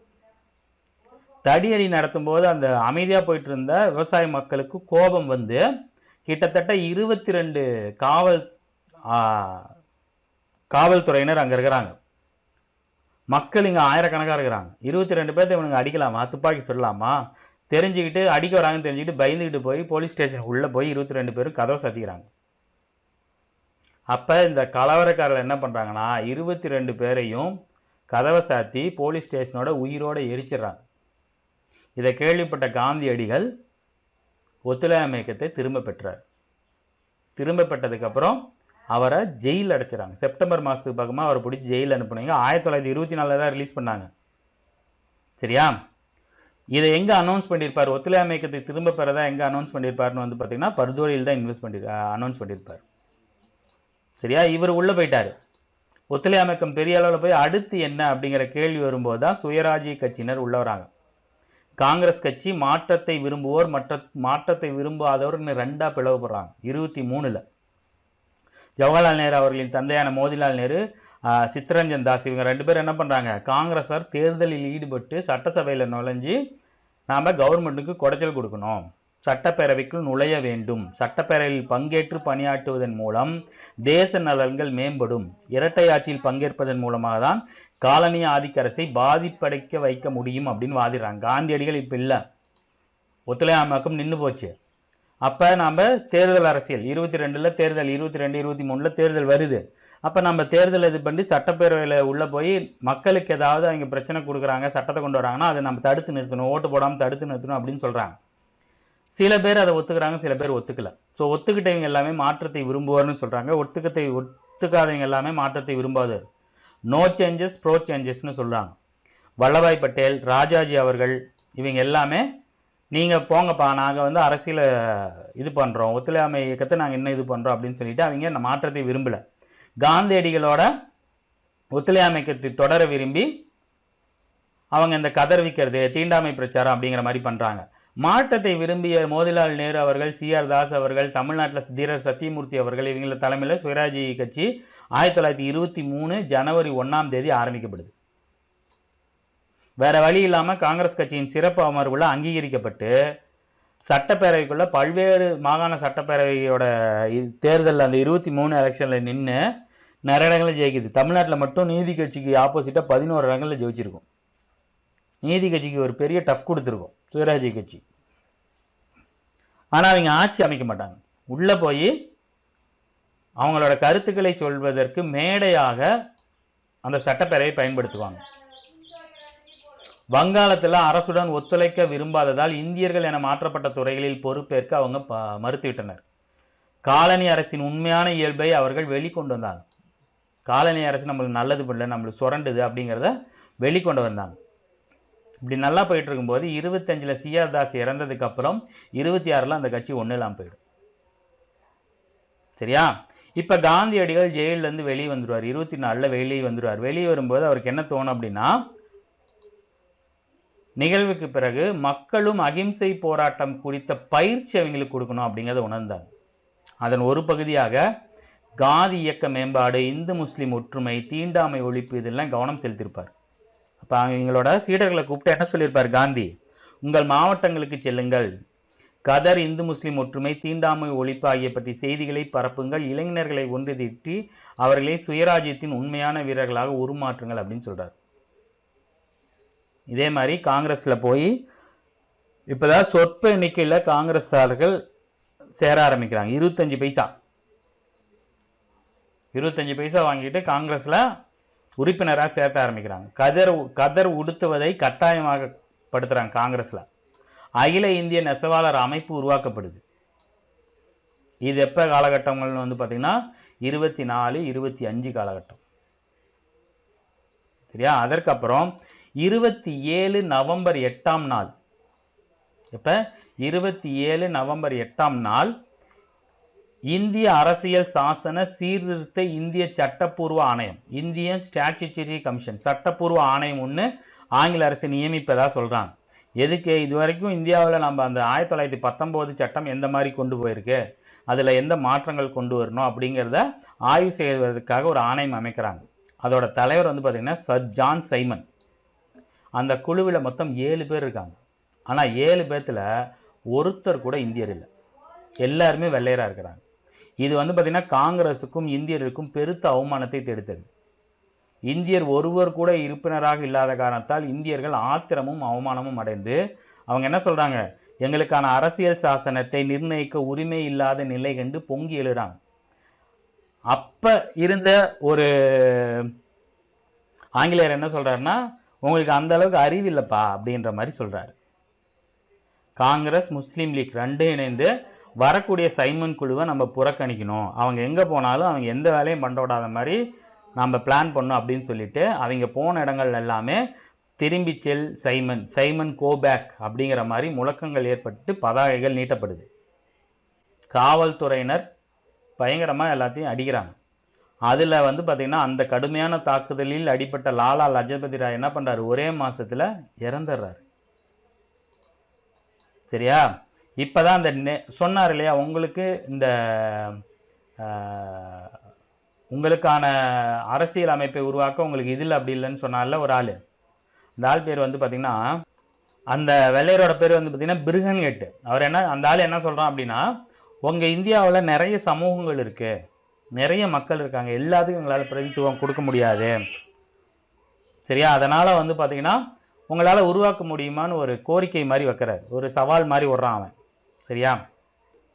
ஸோ அந்த ஒரு இதை எதிர்த்து மோதிலால் நேரு அவர்கள் என்ன பண்ணுறாங்கன்னா, எங்களுக்கும் அரசியலமைப்பை உருவாக்க முடியும், சரியா அப்படின்னு சொல்லி பல்வேறு கட்சி கூட்டமைப்புகள் இந்த சைமன் குழுவை புறக்கணிச்சது இல்லாமல் என்ன பண்ணுறாங்க, அனைத்து கட்சி மாநாடு 1928 நடைபெறுது. சரியா? அப்போ இந்த கொள்கைகளின் அடிப்படையில் இந்திய சாசன வரைவுக்காக திட்டம் வகுக்க மோதிலால் நேரு தலைமையில் ஒரு கமிட்டி ஆரம்பிக்கிறது. அந்த கமிட்டி என்ன பண்ணுது, ஒரு வரைவை கொடுது. அதுதான் வந்து பார்த்திங்கன்னா நேரு அறிக்கைன்னு சொல்லுவாங்க. நேரு அறிக்கை 1928 மோதிலால் நேரு. அதில் என்னென்ன பரிந்துரை சொன்னார் அப்படின்னு வந்து பார்த்திங்கன்னா, இந்தியாவுக்கு தன்னாட்சி டொமினியன் தகுதி வேணும், மத்திய சட்டப்பேரவை மற்றும் மாகாண சட்டப்பேரவைகளுக்கான கூட்டு மற்றும் கலவையான வாக்காளர் தொகுதிகளுடன் தேர்தல் நடைபெறணும். சரியா? மத்திய சட்டப்பேரவை மற்றும் முஸ்லிம்கள் சிறுபான்மையாக உள்ள மாகாண சட்டப்பேரவைகளில் முஸ்லீம்களுக்கு இடஒதுக்கீடு உள்ளது போல முஸ்லீம்கள் அதிகமாக இருக்கிற பகுதியில் வடமேற்கு எல்லை மாகாணத்தில் இந்துக்களுக்கும் இடஒதுக்கீடு பண்ணணும். அதுக்கு மட்டும் இல்லாமல் பொது வாக்களிப்பு முறையும் அடிப்படை உரிமைகளும் வழங்கப்படுவது. இந்த மாதிரி பல்வேறு காரணங்களை வச்சு சூப்பரான ஒரு அறிக்கையை ரெடி பண்ணுறாரு. சரியா, இதை எல்லாரும் ஏற்றுக்கிறாங்க. ஆனால் ஜின்னா ஏற்றுக்கல. ஜின்னா என்ன பண்ணுறாரு, மத்திய சட்டப்பேரவையில் இடஒதுக்கீடு வழங்குவது குறித்து ஜின்னா வேற ஒரு கருத்து சொல்கிறார். என்னன்னா, எங்களுக்கு 33% இடஒதுக்கீடு வேணும், 1/3 இடஒதுக்கீடு வேணும் அப்படின்னு சொல்கிறார். அப்போ ஜின்னாவை ஆதரித்த தேஜ் பகதூர் சாபரே என்ன சொல்கிறாரு, இது மாற்றத்தை தராது, இருந்தாலும் நான் இது ஒரு தீர்மானமாக கொண்டு வரேன்னு சொல்லி தீர்மானத்தை கொண்டு வராரு. ஆனால் இந்த தீர்மானம் அனைத்து கட்சி கூட்டத்தில் தோல்வி அடையுது. ஜின்னா மறுபடியும் ஒரு தீர்மானத்தை கொண்டு வர்றார். தான் ஜின்னாவின் 14 அம்ச தீர்மானங்கள் அப்படிங்கிற தீர்மானத்தை தேஜ் பகதூர் சாப்ரு தான் முன்மொழிகிறார்.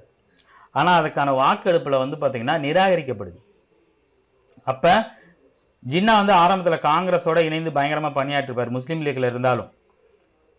அவர் என்ன சொல்றாரு, காங்கிரஸ் இந்திய முஸ்லீம் ஒற்றுமையின் தூதராக பாராட்டப்பட்ட ஜின்னா இதுக்கு மேலே நீங்கிட்ட இருக்க முடியாது, தனி நாடு கோரலாம் அப்படிங்கிற முடிவுக்கு வராரு. இதுக்கப்புறம் தான் ஜின்னா என்ன பண்றாரு, 1928க்கு அப்புறம் தான் காங்கிரஸுக்கும் முஸ்லீம்களுக்கும் ஒரு பெரிய வார் மாதிரி நடக்க ஆரம்பிக்குது.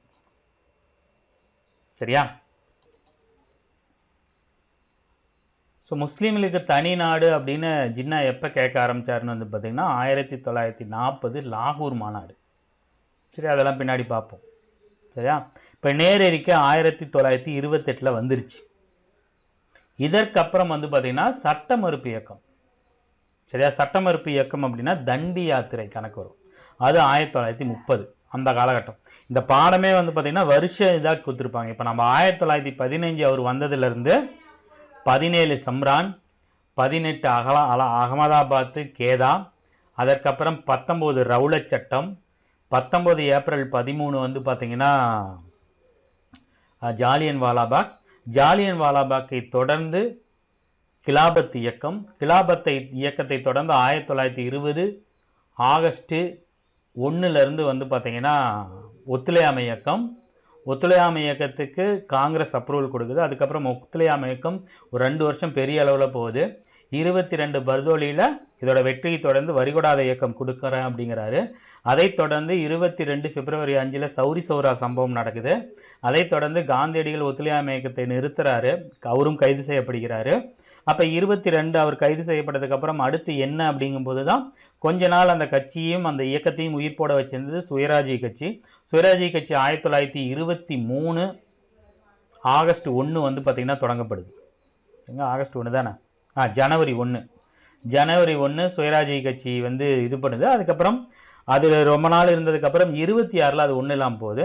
இந்த கேப்பில் பார்த்தீங்கன்னா 24 காந்தியடிகள் ரிலீஸ் ஆகி என்ன பண்ணுறாரு, ஆக்கப்பூர்வ சுதேசியில் ஈடுபடும் போது தான் 1927 நவம்பர் 8 இந்திய சட்டப்பூர்வ ஆணையம், அதான் சைமன் குழு, அதுக்கப்புறம் சைமன் குழு போராட்டம் நடக்குது. அதை தொடர்ந்து பார்த்தீங்கன்னா நேரு அறிக்கை 1928, அதுக்கப்புறம் ஜின்னாவோட 14 அம்ச கோரிக்கை, அதை தொடர்ந்து 1929 இப்போ நம்ம வரோம். ஸோ டொமினியன் அந்தஸ்து வழங்கப்பட்டது குறித்து திருப்தி அடையாத காங்கிரஸார் சிலர் முழுமையான சுதந்திரம் வேண்டி கோரிக்கை வைத்தனர். ஸோ இவங்க பார்த்தீங்கன்னா நம்மளுக்கு ஒரு அந்தஸ்து கொடுக்குறாங்க, ஆனால் அதில் பார்த்தீங்கன்னா நமக்கு எந்த ஒரு பயனும் இல்லை, அதே மாதிரி தான் இருக்குது. இதெல்லாம் எங்களுக்கு வேணாம், முழுமையான சுயராஜ்யத்தை நோக்கி தேசிய இயக்கம் நகர ஆரம்பிக்குது. இந்த பக்கம் இடதுசாரி தலைவர்களாக இருக்கக்கூடிய ஜவஹர்லால் நேரு அவர்களும் அம்பேத்கர் அவர்களும் சுபாஷ் சந்திர போஸ் அவர்களும் பெரிய அளவில் காங்கிரஸை வளர்றாங்க. அவங்கள பார்த்தீங்கன்னா அமைதிப்படுத்தும் பொருட்டு 1929 டிசம்பர் மாதம் நடைபெற்ற லாகூர் காங்கிரஸ் மாநாட்டுக்கு ஜவஹர்லால் நேரு அவர்கள் தலைவராக தேர்ந்தெடுக்கப்படுறார். சரியா, அப்ப என்ன பண்றாங்கன்னா முழுமையான சுதந்திரம் தான் நம்ம அந்த இலக்கு அப்படிங்கிறதை நோக்கி போக ஆரம்பிக்குது. வட்டமேசை மாநாடு பிளான் பண்றாங்க 1930, 31, 32. வட்டமேசை மாநாடை புறக்கணிக்க அப்படின்னு சொல்லி காங்கிரஸ் முடிவு செஞ்சதுக்கு அப்புறம் 1930 ஜனவரி 26 சுதந்திர தினமாக அறிவிக்கப்பட்டு வரிகொடா இயக்கம் மூலமாக சட்ட மறுப்பு இயக்கம் மூலம் வன்முறையற்ற முறையில் சுதந்திரத்தை அடைவதை குறித்து உறுதிமொழி அளிக்கிறாங்க. சரியா, இந்த இயக்கத்துக்கு பார்த்தீங்கன்னா காங்கிரஸ் பார்த்தீங்கன்னா ஆரம்பத்தில் கொடுக்கல, அதுக்கப்புறம் ஒரு வழியாக காங்கிரஸ் அங்கீகாரம் கொடுக்குது. சரியா, இப்போதான் உப்பு சத்தியாகிரகம் வருது. சரியா? இந்த நேரத்துல வந்து பாத்தீங்கன்னா உப்பு சத்தியாகிரகம் நடக்குது. 1930 ஜனவரி 31க்குள்ள சில கோரிக்கைகளை நிறைவேற்றணும் அப்படின்னு சொல்லிட்டு அப்ப அரசு பிரதியாக இருந்த இர்வின் பிரபு கிட்ட காந்தியடிகள் சில கோரிக்கைகள் வைக்கிறார். அந்த கோரிக்கைகள் என்னென்ன இருந்துச்சுன்னா, இராணுவம் மற்றும் ஆட்சி பணி சேவைகளுக்கான செலவுகளை 50% வரை குறைப்பது, பூரண மதுவிலக்கை அறிமுகம் செய்வது, அனைத்து அரசியல் கைதிகளையும் விடுதலை செய்வது, நில வருவாயை குறைப்பது, உப்பு வரியை ரத்து செய்வது. உப்புக்கு வரி போட்டாங்க. இவர் எப்ப சொல்றாரு? ஜனவரி 31க்குள்ள இதெல்லாம் பண்ணுங்க அப்படின்னு மனு அளிக்கிறாரு. ஆங்கில அரசாங்கம் அதை பெருசா எடுத்துக்கல. சரியா? அப்ப இவர் என்ன பண்றாரு? உப்பு சத்தியாகிரகத்தை அனௌன்ஸ் பண்றாரு. கோரிக்கை மனுக்கு அரச பிரதிநிதி எந்த ஒரு இதுவும் பண்ணல. சரிங்களா? அப்ப உப்பு மீதான வரியை நீங்க ரத்து செய்ய வேண்டும் என்ற கோரிக்கையோட காந்தியடிகள் என்ன பண்றாரு? உப்பு சத்தியாகிரகத்தை ஆரம்பிக்கிறார். தண்டியில போய் உப்பு எடுக்கணும். 1930 மார்ச் 12 78 பேரோட சபர்மதி ஆசிரமத்தில இருந்து தொடங்குறாரு. சரியா? போக போக நூற்றுக்கணக்கான பேர் அந்த இதுல போயிட்டே போறாங்க. தன்னோட 61வது வயசுல 24 நாள்ல 241 மைல் தொலைவு நடந்து 1930 ஏப்ரல் 5 கடற்கரையை அடைந்து ஏப்ரல் 6ஆம் தேதி தான் சட்டத்தை மீறாரு. ஸோ 1930 மார்ச் 12 தொடங்கி 1950 ஏப்ரல் 5 போய் அடைந்து ஏப்ரல் 6 உப்பை கைப்பிடி எடுத்து கைதாகிறாங்க. இது தண்டியில மட்டும்தான் நடந்துச்சுன்னா இல்ல, தமிழ்நாட்டிலையும் ஒரு பெரிய உப்பு சத்தியாகிரகம் நடந்துச்சு, இந்தியா பூரா நடந்துச்சு. மாகாணங்கள்ல கான் அப்துல் கபார் கான் அப்படிங்கிறவர் தலைமையேற்றார். தமிழ்நாட்டில் வந்து பாத்தீங்கன்னா ராஜாஜி அவர்கள் தலைமையேற்றார். திருச்சிராப்பள்ளியிலிருந்து வேதாரண்யம் வரை இதே போன்ற யாத்திரையை ராஜாஜி மேற்கொண்டார். அதே மாதிரி கேரளா, ஆந்திராவில் ஆந்திர கேசரி, சென்னையில வந்து பாத்தீங்கன்னா டி பிரகாசம் அவர் தான் ஆந்திரா கேசரி. அவரு வடமேற்கு மாகாணங்களில் கான் அப்துல் கபார் கான் அவர் வந்து ஒரு இயக்கம் வச்சிருக்காரு. அந்த இயக்கத்து பேர் வந்து பாத்தீங்கன்னா செஞ்சட்டைகள் என்று அழைக்கப்பட்ட குடை கிட்மர்கர். இவரை தான் வந்து பாத்தீங்கன்னா எல்லை காந்தி அப்படின்னு சொல்லுவாங்க. எல்லையில இருப்பார், வடமேற்கு மாகாணம் பாகிஸ்தான் கிட்ட எல்லையில இருப்பார். சரிங்களா? காந்தியடிகள் ஏப்ரல் 6ஆம் தேதி வந்து அந்த இது பண்ணதுக்கு அப்புறம் அவரை நள்ளிரவில் கைது செய்து ஏரவாள் சிறையில் அடைக்கப்படுறாங்க. சரியா? ராஜாஜியோட இதை வந்து பாத்தீங்கன்னா தமிழ்நாட்டில் நம்ம படிப்போம். சரியா? அவர் கைது செஞ்சதுக்கு அப்புறம் வந்து பாத்தீங்கன்னா ஜவஹர்லால் நேரு, கான் அப்துல் கபார் கான், ராஜாஜி, இன்னும் நிறைய தலைவர்கள் அடுத்தடுத்து கைது பண்றாங்க. இந்தியா முழுவதும் அந்நிய புறக்கணிப்பு, மதுக்கடைகள் முன் ஆர்ப்பாட்டம், வடிகொடாத இயக்கம், வனச்சட்டங்களை பின்பற்ற மறுப்பது, பல்வேறு நிகழ்ச்சிகள் நடைபெறுகிறது. பெண்கள், விவசாயிகள், பழங்குடியினர்கள், மாணவர்கள், குழந்தைகள் முதற்கொண்டு அனைத்து பிரிவினரும் நாடு தழுவிய போராட்டத்தில் இது பண்றாங்க. இந்தியா பார்த்த இயக்கங்களிலேயே மிகப்பெரியது இந்த உப்பு சத்தியாகிரகம். சரியா? இதைத் தொடர்ந்து வட்டமேசை மாநாடுகள் வரும். சரியா? 1930 நவம்பர் மாசம் முதலாவது வட்டமேசை மாநாடு நடக்குது. ராம்சே மெக்டொனால்டு வந்து பாத்தீங்கன்னா மாகாண சுயாட்சியுடன் கூடிய மத்திய அரசு யோசனையை அறிவிக்கிறார். காங்கிரஸ்ல காந்தி, ஜவஹர்லால் நேரு எல்லாரும் சிறையில் இருக்கனால யாரும் கலந்துக்கல. சோ எந்தவித பிரச்சனை, எந்தவித முடிவும் எட்டப்படாமல் அந்த வட்டமேசை மாநாடு தோல்வியில் அடையுது. ஏன்னா காங்கிரஸ் கலந்துக்கிட்டா தானே அது ஒரு மாநாடா இருக்கும். சரியா? இப்ப என்ன பண்றாங்கன்னா, காந்தியடிகளுக்கும் அப்போது அரசு பிரதிநிதியாக இருந்த இர்வின் பேச்சுவார்த்தை நடத்தியதை தொடர்ந்து 1931 மார்ச் 5 அன்னைக்கு காந்தியடிகளுக்கும் இர்வினுக்கும் ஒரு ஒப்பந்தம் கைதாகுது. அந்த ஒப்பந்தத்தின் பிரகாரம் உப்பு வரியை ரத்து செய்யறாங்க, கைப்பற்ற நிலத்தை திரும்ப ஒப்படைக்கிறாங்க, அரசியல் கைதிகள் அனைவரையும் விடுதலை செய்யறாங்க. ஏன்னா இந்த உப்பு சத்தியாகிரகத்தில் கைது செய்து அதற்கு முன்னாடி கைது செய்யப்பட்ட அனைத்து பேரையும் கைது செய்யறாங்க. ஆனா சில இதை வந்து கோரிக்கைகளை ஏத்துக்கவும் இல்லை. அப்பதான் வந்து பாத்தீங்கன்னா பகத்சிங் அவரோட தோழர்கள்லாம் ஜெயிலில் இருப்பாங்க. அவங்கெல்லாம் விடுவிக்கணும் அப்படிங்கிற கோரிக்கையை அவங்க ஏத்துக்கல. அவங்களை தூக்கில தான் போட்டாகணும் அப்படின்னு சொல்லுது. சரியா? அதே மாதிரி கடலோர கிராமங்கள் சேர்ந்த மக்கள் தங்கள் பயன்பாட்டுக்காக உப்பு காய்ச்சவும் வன்முறை இல்லாமல் ஆர்ப்பாட்டங்கள் செய்யவும் இந்த ஒப்பந்தம் வழிவகை செய்தது. ஸோ சட்டமுறை மறுப்பு இயக்கத்தை அவங்க கேட்டதெல்லாம் ஓரளவுக்கு செஞ்சு கொடுத்தனால காந்தியடிகள் என்ன பண்றாரு? 2வது வட்டமேசை மாநாடுல கலந்துக்கிறார். காந்தியடிகள் கலந்து கொண்ட ஒரே வட்டமேசை மாநாடு 2வது வட்டமேசை மாநாடு 1931 செப்டம்பர் 7ஆம் தேதி 2வது வட்டமேசை மாநாடுல காந்தியடிகள் கலந்துக்கிறாரு. சரியா? அம்பேத்கர், இரட்டைமலை சீனிவாசன்லாம் 3 வட்டமேசை மாநாடுகளையும் கலந்துக்குவாங்க. காந்தியடிகள், காங்கிரஸ் ஒரே ஒரு வட்டமேசை மாநாடு தான் கலந்துருக்கும். அதுல இங்க மக்களை பிரிக்கிறதுக்கோசரம் ராம்சே மெக்டொனால்ட் என்ன சொல்றாரு அப்படின்னா, சிறுபான்மையருக்கு தனி தொகுதிகள் கொடுக்கணும் அப்படின்னு வந்து சொல்றாரு. இதை அவர் ஏத்துக்கல. சரியா? ஆனா இந்த இந்த இந்த யோசனையை அம்பேத்கர் ஏத்துக்கிறாரு. ஒருவேளை அந்த தனி தொகுதிகள் கொடுத்தா தேசிய இயக்கம் வலுவிழந்து போயிடும் அப்படிங்கிறதுனால காந்தியடிகள் ஒத்துக்கல. காந்தியடிகள் வந்த உடனே இவங்க நம்மளை கூப்பிட்டு வச்சு பிரிக்க தான் பார்க்குறாங்கன்னு சொல்லிட்டு மறுபடியும் இந்தியா திரும்பின உடனே சட்டமுறை இயக்கத்திற்கு புத்துயிர் ஊட்டின உடனே மறுபடியும் அவரை கைது செய்கிறாங்க. படைத்தறை சுத்தம் அமல்படுத்தப்பட்டு 1932 ஜனவரி 4ஆம் நாள் கைது செய்யப்படுகிறார். அடுத்தடுத்து எல்லா காங்கிரஸ் தலைவர்களும் கைது செய்யப்படுறாங்க. ஆர்ப்பாட்டங்கள், மறியல் செய்த மக்கள் அனைவரும் பயங்கரமான படை கொண்டு அடக்கப்படுறாங்க. இதனிடையே 3வது வட்டமேசை மாநாடு நடைபெறுது. இதுலையும் காங்கிரஸ் கலந்துக்கல, காந்தி கலந்துக்கல. 1932 17 டிசம்பர் 24 என்னது 3வது வட்டமேசை மாநாடு நடைபெறுது. இப்பதான் காந்தியடிகள் வந்து சட்டமறுப்பு இயக்கத்துக்கு புத்துயிர் ஊட்டுனால இந்த மாநாட்டிலையும் காங்கிரஸ் கலந்துக்கல. சரியா? இப்ப இவங்களை பிரிச்சே ஆகணும்னு சொல்லிட்டு ராம்சே மெக்டொனால்டு 1932 ஆகஸ்ட் 16 இங்க பாருங்க, இதுக்கு முன்னாடி அந்த ஆள் அனௌன்ஸ் பண்ணிவிட்டார். வகுப்பு வாரி ஒதுக்கீடு. அதாவது முஸ்லிம்கள், சீக்கியர்கள், கிறிஸ்துவர்கள், ஆங்கிலோ இந்தியர்கள், பெண்கள் மற்றும் ஒடுக்கப்பட்ட மக்களின் தலைவரான BA அம்பேத்கர் அவர் கருத்துப்படி தனி தொகுதிகள் ஒடுக்கப்பட்ட மக்களுக்கு அரசியல் பிரதிநிதித்துவம் மற்றும் அதிகாரத்தை வழங்கும் அப்படின்னு சொல்லி வாதிட்டு அந்த ஒப்பந்தத்தை ஏத்துக்கிறாரு. வகுப்பு வாரி ஒதுக்கீடு வந்து பாத்தீங்கன்னா ஆகஸ்ட் 16 ஒடுக்கப்பட்டனால இது ஆகஸ்ட் நன்கொடைன்னு கூட சொல்லுவாங்க. சரியா? ஆனா காந்தியடிகள் இதை ஒத்துக்கல. காந்தியடிகள் என்ன பண்றாரு, செப்டம்பர் 20ஆம் நாள் அதே வருஷம் இவங்க ஆகஸ்ட் இது பண்ணப்ப அடுத்த மாசம் செப்டம்பர் 20 இந்த வகுப்பு வாரி ஒதுக்கீடை ரத்து செய்யும் வரை, சாகும் வரை உண்ணாவிரதம் அப்படிங்கிறத வந்து பாத்தீங்கன்னா போராட்டத்தை துவங்குறாரு. ஆனா அம்பேத்கர் பிடிவாதமா இருக்கிறாரு. இல்ல இதை நாங்கள் ஒத்துக்கிட்டு தான் ஆகும் அப்படின்னு சொல்லிட்டு.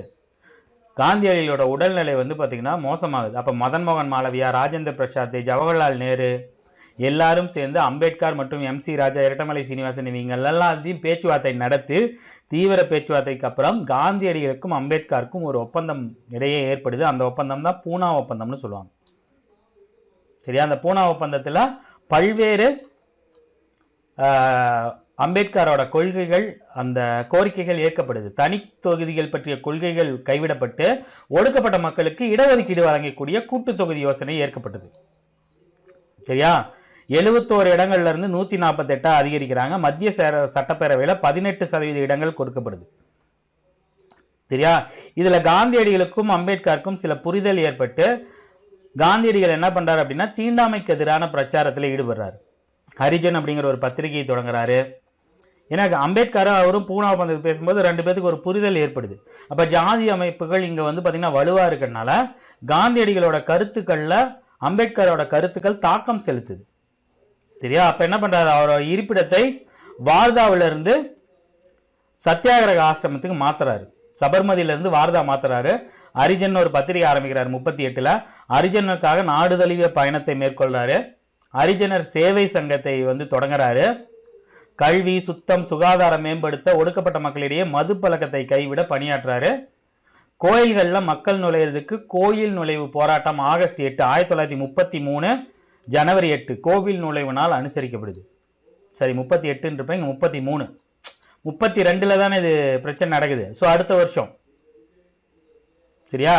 இந்த கேப்ல தான் வந்து பாத்தீங்கன்னா பொது உடைமை பத்தி கொடுத்துருப்பாங்க. இதோட காலகட்டம் வேற. நீங்க இது வரைக்கும் படிச்சு வச்சீங்க. இப்ப நம்ம பார்த்தது 1915 இருந்து 1933 வரைக்கும் பார்த்துருக்கோம். இது ஒரு சாப்டர். இதுல வந்து பாத்தீங்கன்னா இது வந்து வேற டைம் பீரியடு. இதை நடுவில் கொடுத்துருப்பாங்க. சரியா? இதை வந்து பாத்தீங்கன்னா இதை முடிச்சுட்டு இதை படிக்க ஆரம்பிங்க, கரெக்டா இருக்கும். பொது உடைமை சோசியலிஸ்ட் இயக்கங்களின் தொடக்கங்கள். சரிங்களா? இது சொன்ன மாதிரியே வந்து பாத்தீங்கன்னா தனிப்பாட்டு. இது 1917 20களில் நடக்கிற காலகட்டம். சரிங்களா? இதுல இருந்து வந்து பாத்தீங்கன்னா இப்ப நீங்க வந்து பாத்தீங்கன்னா வகுப்பு வாரி பிரதிநிதித்துவம், அதை தொடர்ந்து கோவில் நுழைவு வரைக்கும் வந்து பாத்தீங்கன்னா ஒரு சாப்டர். இந்த பொது உடைமை, சரியா, அதுக்கப்புறம் பகத்சிங்கு, அப்புறம் சூர்யா சென்னு, இடதுசாரி இயக்கங்கள், இது எல்லாம் வந்து பாத்தீங்கன்னா தனியா வரும். அதுக்கப்புறம் இது தனி. சரியா? நீங்க அதுக்கப்புறம் இதுதான் வரும். இடையில வந்து பாத்தீங்கன்னா இது முக்கியமானது அப்படின்றதுனால கொடுத்துருக்காங்க. இதை படிச்சு வச்சுங்க. ஆல்ரெடி 12th வந்து பாத்தீங்கன்னா இது டீடைல்டா படிச்சிருப்பீங்க. சரிங்களா? படிக்கலனா 12th இன்னும் டீடைல்டா இருக்கும். ஸோ 1917ஆம் ஆண்டு ஏற்பட்ட ரஷ்ய புரட்சி தான் வந்து பாத்தீங்கன்னா போல்ஸ்விக் புரட்சி அப்படின்னு சொல்லுவாங்க. சரியா? அங்க புரட்சி ஏற்பட்டப்பட்டு அதன் மூலமாக ஈர்க்கப்பட்ட இந்திய பொதுவுடைமை கட்சி 1920ஆம் வருடம் அக்டோபர் மாதம் உஸ்பெகிஸ்தான் உள்ள தாஸ்காண்ட்ல நிறுவியிருப்பாங்க. சரியா? எங்க? உஸ்பெகிஸ்தான்ல இருக்கிற தாஸ்காண்ட். சரியா? இந்தியாவில் இல்ல. ஸோ அதை நிறுவனத்துல ரொம்ப முக்கியமான நபர்கள் யாருன்னு வந்து பார்த்தீங்கன்னா எம்என் ராய், அபானி முகர்ஜி, எம்பிடி ஆச்சாரியா, இதெல்லாம் வந்து பார்த்தீங்கன்னா இந்திய பொதுவுடைமை கட்சி, கம்யூனிஸ்ட் கட்சி of party of India, CPI வந்து பார்த்தீங்கன்னா முதல்ல உஸ்பெகிஸ்தான்ல தான் நிறுவியிருப்பாங்க, இந்தியாவில் நிறுவிருக்க மாட்டாங்க. அவங்க நிறுவனத்தை தொடர்ந்து ஆங்கிலேயர்கள் யாரை பார்த்து பயப்படுவாங்கன்னு வந்து பார்த்தீங்கன்னா பொதுவுடைமைவாதிகளை பார்த்து பயப்படுவாங்க. ஸோ அவங்க உள்ள வரும்போது அடுத்தடுத்து நிறைய கேஸ் போட்டிருப்பாங்க. கிட்டத்தட்ட 5க்கும் மேற்பட்ட சதி வழக்குகள் போட்டிருப்பாங்க. ஸோ 1920களில் இருந்து அடுத்தடுத்து வழக்குகளை தொடுத்து கம்யூனிஸ்ட் இயக்கத்தை அடக்குவதற்கு இந்தியாவில் இருந்த ஆங்கிலேய அரசு பல்வேறு முயற்சிகளை மேற்கொண்டிருக்கும். சரியா? ஸோ அதன் ஒரு தொடர்ச்சியாக தான் கம்யூனிசம் தொடர்பான அச்சுறுத்தலை அடக்கும் மற்றொரு முயற்சியாக MN Roy, SA Dange, Muzaffar Ahmad, M Singaravelur, கிட்டத்தட்ட வந்து பார்த்தீங்கன்னா ஒரு 8 பேர் வந்து பார்த்தீங்கன்னா அதில் குற்றவாளியாக சேர்த்து அதில் 5-6 பேர்த்த கைது பண்ணிடுவாங்க. எதற்காக வந்து பார்த்தீங்கன்னா 1924ஆம் ஆண்டு கான்பூர் சதித்திட்ட வழக்கு, கான்பூர் சதித்திட்ட வழக்கு, மீரட் சதித்திட்ட வழக்கு. சரியா? அப்புறம் வந்து பார்த்தீங்கன்னா இன்னும் ஒரு 5 சதித்திட்ட வழக்கு இருக்கும். சரியா? ரொம்ப ஃபேமஸ் இதுன்னு வந்து பார்த்தீங்கன்னா மீரட் சதி திட்ட வழக்கும் இந்த கான்பூர் சதி திட்ட வழக்கும் தான். சரியா? அதை தொடர்ந்து இப்போ வந்து பார்த்தீங்கன்னா கம்யூனிஸ்ட் கட்சி பார்ட்டி ஆஃப் இந்தியா வந்து பார்த்தீங்கன்னா உஸ்பெகிஸ்தான்ல தான் நிறுவியிருக்கிறாங்க, இந்தியாவில் நிறுவது இல்லையா? ஸோ ஆங்கில ஆட்சியின் உண்மையான முகத்தை எடுத்துக்காட்ட பொது உடைமைவாதிகள் இந்த கான்பூர் சதி வழக்கு ஒரு மேடையாக பயன்படுத்தியிருப்பாங்க. அடுத்த ஒரு வருஷம் கழிச்சு கான்பூர் சதி திட்ட வழக்கு 1924ல், 1925ல் கான்பூர்ல அகில இந்திய பொதுவுடைமை மாநாடு நடக்கும். அதுல தலைமை உரை யாருன்னு வந்து பார்த்தீங்கன்னா நம்ம தமிழ்நாட்டை சேர்ந்த சிங்காரவேலு. ஸோ இந்திய மண்ணில் பொதுவுடைமை கட்சியாந்து முறையாக எப்போ ஆரம்பிச்சிருப்பாங்கன்னு வந்து பார்த்தீங்கன்னா 1925 தான். அதன் முயற்சியின் பலனாக தான் அகில இந்திய தொழிலாளர் மற்றும் விவசாயிகள் கட்சி, சிஐடியுன்னு சொல்லுவாங்க, அந்த கட்சியை நிறுவியிருப்பாங்க. சரிங்களா? அது 1928. இப்போ நீங்க பொதுவுடைமை கட்சி அப்படின்னாவே 3 வருஷத்தை ஞாபகம் வச்சுக்கணும். 1920 அக்டோபர்ல வந்து பார்த்தீங்கன்னா உஸ்பெகிஸ்தான் தாஸ்காண்டில், 25ல் இந்தியாவில் பம்பாயில் முறையாக, கான்பூர்ல. சரியா? அதை தொடர்ந்து 28ல் அகில இந்திய தொழிலாளர் மற்றும் விவசாயிகள் கட்சி. அதை தொடர்ந்து இந்த வருடம் இந்த 28, 24, 28, 29, 30 இந்த மாதிரி காலகட்டங்களில் நிறைய புரட்சிகர நடவடிக்கைகள் இருந்திருக்கும். அதை தான் கொண்டு வந்துருவாங்க. ஒத்துழையாமை இயக்கம் 1922ல் திரும்ப பெற்றதுக்கு அப்புறம் அவர் 24ல் அவரை கைது பண்ணிடுவாங்க இல்லையா?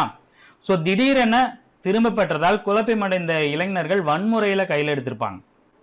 அதுல சில பேர் தான் பகத்சிங்கும் அவரது தோழர்களும். இவங்க வந்து பாத்தீங்கன்னா 1924ல் இந்துஸ்தான் குடியரசர் ராணுவம் அப்படின்னு கான்பூர்ல ஒன்று உருவாக்கி இருப்பாங்க. சரியா?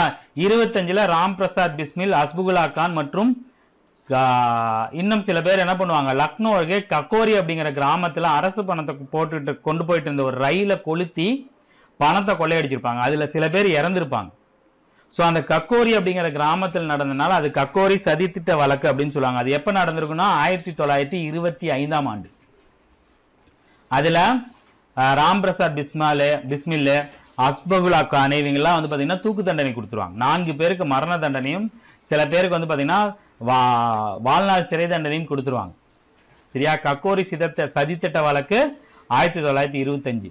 அதை தொடர்ந்து பகத்சிங், ராஜகுரு, சுக்தேவ் இவங்களோட பகத்சிங் அவர்களோட தோழர்கள் இந்த 1924ல் உருவாக்கப்பட்ட இந்துஸ்தான் குடியரசு ராணுவம் இருக்கு இல்லையா, இதை வந்து பாத்தீங்கன்னா பேர் மாத்துவாங்க. சரியா? அது வந்து பாத்தீங்கன்னா 1928ல் இந்துஸ்தான் பொது உடைமைவாத குடியரசு ராணுவம், ரீபப்ளிக் அப்படிங்கிற ஒரு வேர்டை ஆட் பண்ணுவாங்க. சரியா? இவங்க என்ன பண்ணுவாங்க அப்படின்னா ஆங்கிலேய அதிகாரி கொன்னுதான் நம்ம புரட்சியை காட்டணும் அப்படின்னு சொல்லி புரட்சிகரமான நடவடிக்கை எல்லாம் பண்ணுவாங்க. நம்ம பார்த்தோம் இல்லையா, 1927 சைமன் குழு எதிர்ப்பு நடக்கும்போது லாலா லஜபதி ராய் பயங்கரமாக தாக்கப்படுத்து ஒரே மாசத்துல வந்து பார்த்தீங்கன்னா உடம்புறா காயாகி இறந்துருவாரு. அவர் வந்து பார்த்தீங்கன்னா லாலா லஜபதி ராய் வந்து பார்த்தீங்கன்னா பகத்சிங்கோட மாமாவுக்கு ரொம்ப க்ளோஸ் ஃப்ரெண்டு. ஸோ பகத்சிங்குக்கு வந்து பார்த்தீங்கன்னா லாலா லஜபதி ராய்க்கும் நல்ல உறவு இருக்கும். ஸோ லாலா லஜபதி ராயின் உயிரிழப்புக்கு காரணமான தடியடியை நிகழ்த்திய காவல்துறை அதிகாரி சாண்டர்சன் அப்படிங்கிறவரை கொன்றுவாங்க. ஆக்சுவலாக கொல்ல வேண்டியது வேற ஒரு ஆள், அவருக்கு பதிலாக இன்னொரு வேலைக்காரனை கொன்றுவாங்க. சரியா? அதைத் தொடர்ந்து 1929 மத்திய சட்டப்பேரவையில் பகத்சிங்கும் PK தத்தும் ஒரு வெடிகுண்டை வீசுவாங்க. மத்திய சட்டப்பேரவையில் வெடிகுண்டு வீசிய நிகழ்வு வந்து பார்த்தீங்கன்னா ரொம்ப முக்கியம். அப்ப வீசிட்டு அவங்க என்ன சொல்லுவாங்க, இன்குலாப் ஜிந்தாபாத்னு சொல்லுவாங்க. ஸோ இந்த வெடிகுண்டை வீசிட்டு அவங்க தப்பி ஓட மாட்டாங்க, அரசாவாங்க. ஏன்னா அவங்க மேலே ஆல்ரெடி நிறைய கொலை வழக்கு, நிறைய வழக்குகள் இருக்கும். ராஜகுருவும் பகத்சிங்கும் கைது செய்யப்பட்டு 3 பேர் கைது செய்வாங்க. அதில் ஒருத்தர் வந்து பார்த்தீங்கன்னா சிறையிலே இறந்துருவார். சரியா? ராஜகுரு, சாரி BK தத்து. சரியா? மற்றவங்களுக்கு மரண தண்டனை விதிச்சிருவாங்க. இந்த மரண தண்டனை கேன்சல் பண்ண சொல்லி தான் 2ஆம் வட்டமேசை மாநாட்டில் காந்தியடிகள் கேட்பாரு, அதை ஒத்துக்க மாட்டாங்க. ஸோ அவங்களோட மரண தண்டனை நிறைவேற்றப்பட்டு இந்தியா முழுவதும் அவர்களோட துணிச்சலான வரலாறு இன்ன வரைக்கும் பிரபலம்.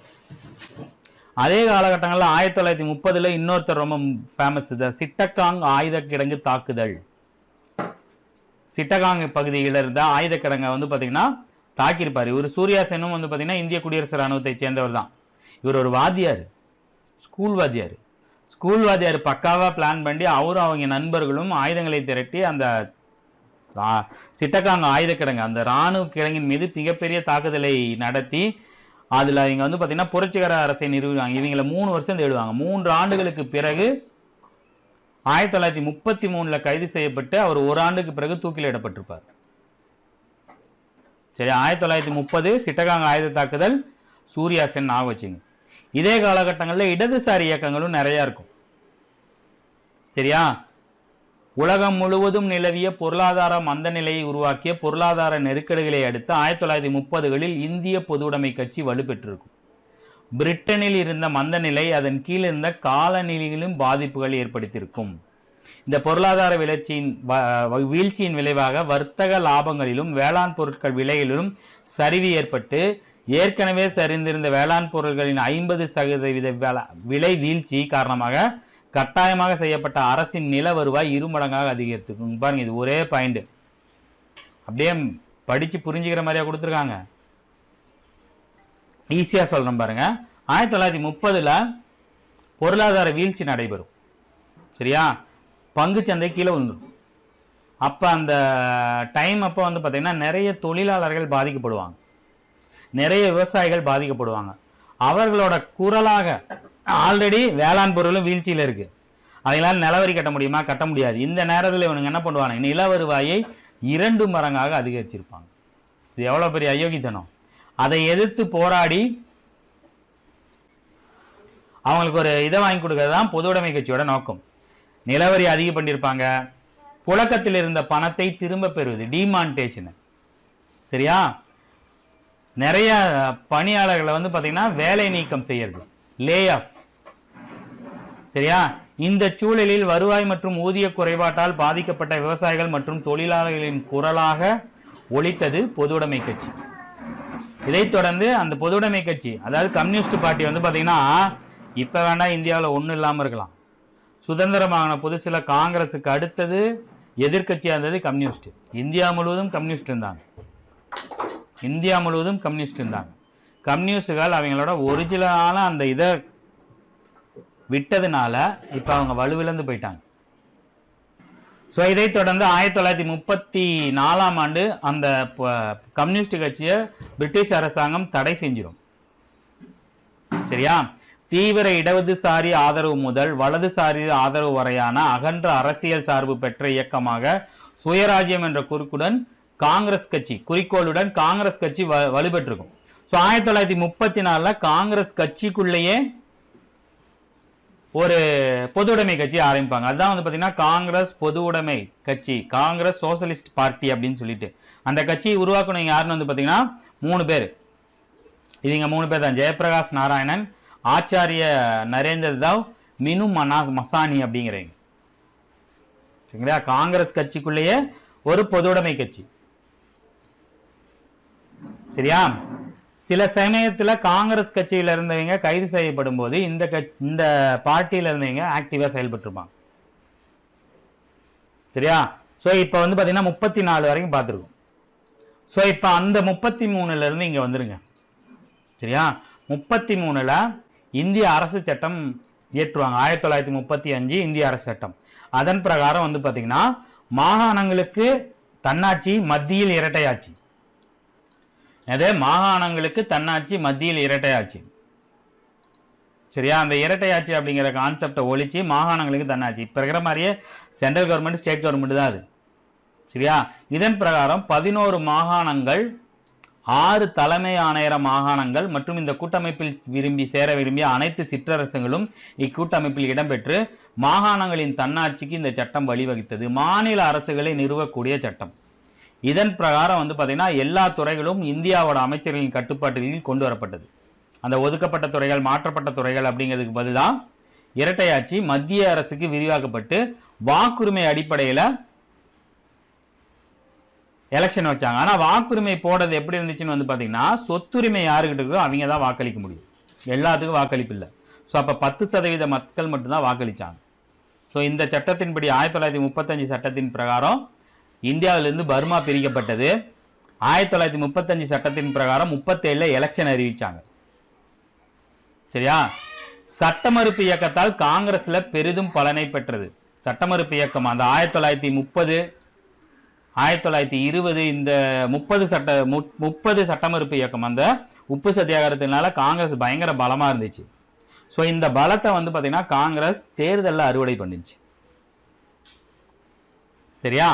இதுக்கு மேல நாம சட்டப்பேரவை புறக்கணிப்பை பண்ண முடியாதுன்னு சொல்லி எல்லா எலெக்ஷன்ல இருந்தாங்க. அப்பதான் வந்து பாத்தீங்கன்னா ராஜாஜி காங்கிரஸோட முதல் அமைச்சரவை 1937 சென்னையில் அமைக்கிறார். சரியா? 11 மாகாணங்களில் போட்டியிட்ட 7 மாகாணங்களை காங்கிரஸ் ஜெயிச்சிச்சு. மதராஸ், பம்பாய், மத்திய மாகாணங்கள், ஒடிசா, பீகார், ஐக்கிய மாகாணங்கள், வடமேற்கு எல்லை மாகாணம், சர் முகமது ஷாதுல்லா தமிழான அசாம் பள்ளத்தாக்கு அப்படிங்கிற கட்சியோட கூட்டணி அரசு 8 மாகாணங்களை ஆட்சி பிடிச்சு, 7ல தனிச்சு. சரியா? அசாம் பள்ளத்தாக்குல ஒரு முஸ்லீம் கட்சியோட சேர்ந்து 8, பேலன்ஸ் இருந்ததுல வந்து பாத்தீங்கன்னா முஸ்லீம் லீக் ஜெயிச்சிச்சு. சரியா? காங்கிரஸ் அரசுகள் பிரபலமான அரசுகளாக செயல்பட்டன. மக்களின் தேவையை நிறைவேற்றியது. அமைச்சர்களின் ஊதியம் மாதம் ஒன்றுக்கு 2000 ரூபாயிலிருந்து 500 ரூபாயை குறைச்சிருக்காங்க. அப்ப எந்த காங்கிரஸ்காரங்க பாருங்க, வந்த சம்பளத்தை குறைச்சிருக்காங்க. சரியா? அதே மாதிரி அவசர கால அதிகாரங்களை தந்த சட்டங்களை திரும்ப பெற்றன. காங்கிரஸ் இந்திய மக்களுக்கு எதிரான இருந்த சட்டங்கள் எல்லாம் திரும்ப பெறப்பட்டது. பத்திரிகைகள் மீது இருந்த தடைகள் விலக்கப்பட்டது.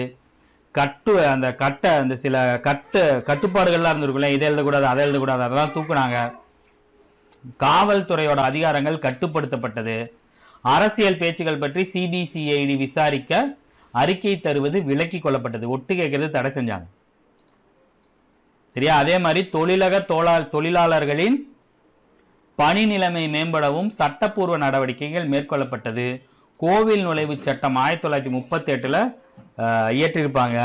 கல்வி மற்றும் பொது சுகாதாரத்துக்கு சிறப்பு கவனம் செலுத்தப்பட்டிருக்கும். சரியா? எல்லாம் நல்லா போயிட்டு இருக்கும். 37ல இருந்து 32 வருஷம் நல்லா போயிட்டு இருக்கும்போது 39 இரண்டாம் உலக போர் ஆரம்பிக்கும். 1939ல இருந்து 1945 வரைக்கும் இரண்டாம் உலக போர். இரண்டாம் உலக போர்ல காங்கிரஸையும் இந்தியாவையும் கலந்து ஆலோசிக்கலாமே பிரிட்டிஷ் அரசாங்கம் இந்திய படையையும் இந்திய வீரர்களையும் போர்ல ஈடுபடுத்திடும். இதற்கு எதிர்ப்பு தெரிவித்து காங்கிரஸ் அமைச்சர்கள் பதவி விலகும். ஜின்னா வந்து இவங்க பதவி விலகினதை வந்து பாத்தீங்கன்னா என்ன சொல்லி கொண்டாடிப்பாரு, மீட்பு நாள் அப்படின்னு சொல்லி கொண்டாடி இருப்பாரு. சரியா? அதை தொடர்ந்து 1940 இப்ப 39 பதவி விலகிட்டாங்களா, 40ல லாகூர் மாநாட்டுல என்ன பண்ணுவாரு, முகமது அலி ஜின்னா தனி நாடு வேணும் அப்படிங்கிற கோரிக்கையை எழுப்ப ஆரம்பிச்சுவார். 40ல இருந்து பிரிச்சு விடுங்க, பாகிஸ்தான் தனியா இந்தியா தனியா பிரிச்சு விடுங்க அப்படின்னு சொல்லி ஆரம்பிப்பாங்க. சரியா? இப்ப இந்த 39, 45 இரண்டாம் உலக போர் இந்திய தேசிய இயக்கம்னு வரும்போது அது 2 இடத்துல முக்கியத்துவம் பெறுது. 38 காங்கிரஸோட தலைவராக இருந்தது சுபாஷ் சந்திர போஸ். 39லையும் அவரே நீடிச்சிருப்பார். 39ல் காந்தியடிகளோட ஆதரவு பெற்ற வேட்பாளராக பட்டாபி சீதாராமராயை நிறுத்துவார். சரியா? பட்டாபி சீதாராமராயை வீழ்த்தி சுபாஷ் சந்திர போஸ் காங்கிரஸ் தலைவராயிடுவார். இதுல பாத்தீங்கன்னா காந்தியோட ஆதரவு பெற்ற வேட்பாளர்னு சொல்லியும் அவர் தோத்ததுனால காந்தியடிகள் காங்கிரஸோட ஒத்துழைக்க மறுப்பார். எனக்கு என் பேச்சுக்கு மரியாதை இல்லப்பா அப்படிங்கிற மாதிரி. சரி, காந்தி தான் பெரிய ஆளு, காந்தியே அதை கொண்டு போட்டோம் அப்படின்னு சொல்லி காங்கிரஸ்ல இருந்து விலகி ஃபார்வர்டு பிளாக் கட்சிங்கிறத யாரு? சுபாஷ் சந்திர போஸ் தொடங்கியிருப்பார். ஹரிபுரா மாநாடு, திரிபுரா மாநாடு. சரியா? 38, 39. இதுவும் முக்கியமான கேள்வி. 1939 காந்தியடிகளின் ஆதரவு பெற்ற வேட்பாளர் பட்டாபி சீதாராமராயா. அவரை வீழ்த்தி அந்த இடத்துல ஜெயிச்சது சுபாஷ் சந்திர போஸ். சுபாஷ் சந்திர போஸ் அவரா விலகினதுக்கு அப்புறம் ராஜேந்திர பிரசாத தலைவராக போட்டுருவாங்க. சரியா? இதைத் தொடர்ந்து 1940. 1940 தான் பாத்தீங்கன்னா தனிநபர் சத்தியாகிரகம். சரியா? 1940 இந்தியர்களை கேட்காம அவங்க பாத்தீங்கன்னா அனௌன்ஸ் பண்ணதுக்கோசரம் இந்தியர்கள் கோபமா இருக்கிறாங்க, ஸோ அவங்களோட ஆதரவை பெற்றாதான் இந்த போர்ல நம்ம ஜெயிக்க முடியும்னு சொல்லிட்டு அப்போது இந்திய அரச பிரதிநிதியாக இருந்த லின் லிட்கோ ஒரு சலுகையை வழங்க முன் வந்திருப்பார். அந்த சலுகையில குறிப்பிடப்படாத எதிர்காலத்தில் தன்னாட்சியை தகுதி கொடுக்கிறோம் அப்படின்னு சொல்லியிருப்பாங்க. எப்ப சுதந்திரம் சொல்லியிருக்க மாட்டாங்க, முழுமையான சுயராஜ்யம் சொல்லியிருக்க மாட்டாங்க, தன்னாட்சி அப்படின்னு சொல்லியிருப்பாங்க. அதுவும் காலம் எப்பன்னு சொல்லாம. இது ஏற்றுக்கொள்ளபடியா இல்லை அப்படின்னு சொல்லிட்டு காந்தியடிகள் இதுக்கு எதிர்த்து ஒரு போராட்டத்தை நடத்தணும். ஆனா அந்த போராட்டம் பெரிய அளவுல மக்கள் ஒன்று கூடுற மாதிரி இருக்கக்கூடாது. ஒன்று கூடுனா மறுபடியும் வன்முறைக்கு போவோம். சின்ன அளவுல இருக்கணும், ஆனா இது எதிர்க்கிற மாதிரி இருக்கணும்னு சொல்லி பிளான் பண்ணதான் பாத்தீங்கன்னா தனிநபர் சத்தியாகிரகம். சரியா? இதுல ஒரு சிலர் மட்டுமே கலந்து கொள்வாங்க. 1940 அக்டோபர் 17 ஆச்சாரிய வினோபா தான் முதல் தனிநபர் சத்தியாகிரகி. தனிநபர் சத்தியாகிரகனா இவங்க எங்க பண்ண போறோம் அப்படின்னு சொல்லிட்டு கலெக்டர்கிட்ட அனௌன்ஸ் பண்ணிட்டு வீட்டை விட்டு வெளியே தனியா நிற்பாங்க. அதுதான் தனிநபர் சத்தியாகிரகம். சரியா? கிட்டத்தட்ட 1940 கடைசி வரைக்கும் போயிருக்கும். அதுக்கப்புறம் அது திரும்ப பெற்றிருப்பாங்க. அதுக்கப்புறம் குழு சத்தியாகிரகமா உருவெற்றிருக்கும். இதுலயே கிட்டத்தட்ட 25,000க்கும் அதிகமான மக்கள் கைது செய்யப்பட்டிருப்பாங்க. இப்ப 1940 முடிஞ்சிச்சு. அடுத்து 42ல ஒரு தூதுக்குழு வரும். 1942 மார்ச் 22. அதுதான் அமைச்சரவை தூதுக்குழு அப்படின்னு சொல்லிட்டு அது பேரு. சரி, கிரிப்ஸ் தூதுக்குழு. கேபினட் அமைச்சரவையில் இருக்கக்கூடிய ஸ்டாட்ஃபோர்டு கிரிப்ஸ் அப்படிங்கிறவரோட தலைமையில ஒரு தூதுக்குழுவை அரசு அனுப்பியிருக்கும். இவங்களுக்கு உரிய அதிகாரத்தை உடனடியாக மாற்றித்தர பிரிட்டனுக்கு விருப்பம் இல்லை. சரியா? காங்கிரஸ் மற்றும் கிரிப்ஸ் தூதுக்குழு இடையே பேச்சுவார்த்தைகள் நடக்கும். ஆனா பேச்சுவார்த்தைகள் தோல்வி அடைஞ்சிருக்கும். அவங்க என்னென்ன கொடுக்குறாங்க? போருக்கு பின்னாடி தன்னாட்சி. ஏன்னா போர் நடந்துட்டு இருக்கு. இவங்க வந்தது 42ல, போர் 45 வரைக்கும் போயிட்டு இருக்கும். சரியா? ஆகஸ்ட் நன்கொடை தோல்வி அடைஞ்சிருக்கும். அப்ப அந்த தூதுக்குழு என்ன சொல்லியிருக்கு? 40 இன்னும் சிலது தரன்னு சொல்லி வந்திருப்பாங்க. ஆனா பேச்சுவார்த்தைகள் தோல்வியில் தான் அடைஞ்சிருக்கு. இவங்க என்ன சொல்லியிருக்காங்க? போருக்கு பின்னாடி தன்னாட்சி, பாகிஸ்தான் உருவாக்கு கோரிக்கையை ஏற்கும் விதமாக இந்திய இளவரசர்கள் பிரிட்டிஷாருடன் தனி ஒப்பந்தத்தில் கையிடலாம். போரின் போது பாதுகாப்புத்துறை பிரிட்டிஷாரின் கட்டுப்பாட்டில் இருக்கும். அப்ப இவங்களுக்கு நல்லா தெரிஞ்சு போயிடும். ஸோ இவங்களோட இந்த கிரிப்ஸ் தூதுக்குழுவோட அறிக்கையை முஸ்லீம் லீக், இந்திய அரசு, காங்கிரஸ் ரெண்டுமே ஏத்துக்காது. இதை தான் காந்தியடிகள் என்ன சொல்லியிருப்பாருன்னா, திவாலாகி கொண்டிருக்கும் வங்கியின் பின் தேதியிட்ட காசோலை அப்படின்னு கிண்டல் பண்ணியிருப்பாரு. அதே மாதிரி நேரு அவர்கள் கிரிப்ஸ் தூதுக்குழுவின் அறிக்கையை வாசித்த போது கடுமையான மன உளைச்சலுக்கு ஆளானன்னு சொல்லியிருப்பாரு. சரியா?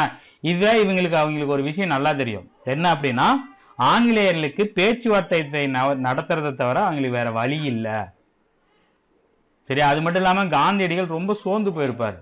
என்னடா அவனுங்க வளைச்சு இதையே தான் தூக்கிட்டு வரானுங்களே தவிர சுதந்திரம் கொடுத்திருக்க மாட்டேங்கிறாங்களே அப்படின்னு சொல்லிட்டு காந்தியடிகள் ரொம்ப வெக்ஸ் ஆகி போயிடுவார். கிரிப்ஸ் தூதுக்குழுவின் வெளிப்பாடு மிகுந்த ஏமாற்றத்தை கொடுத்திருக்கும்.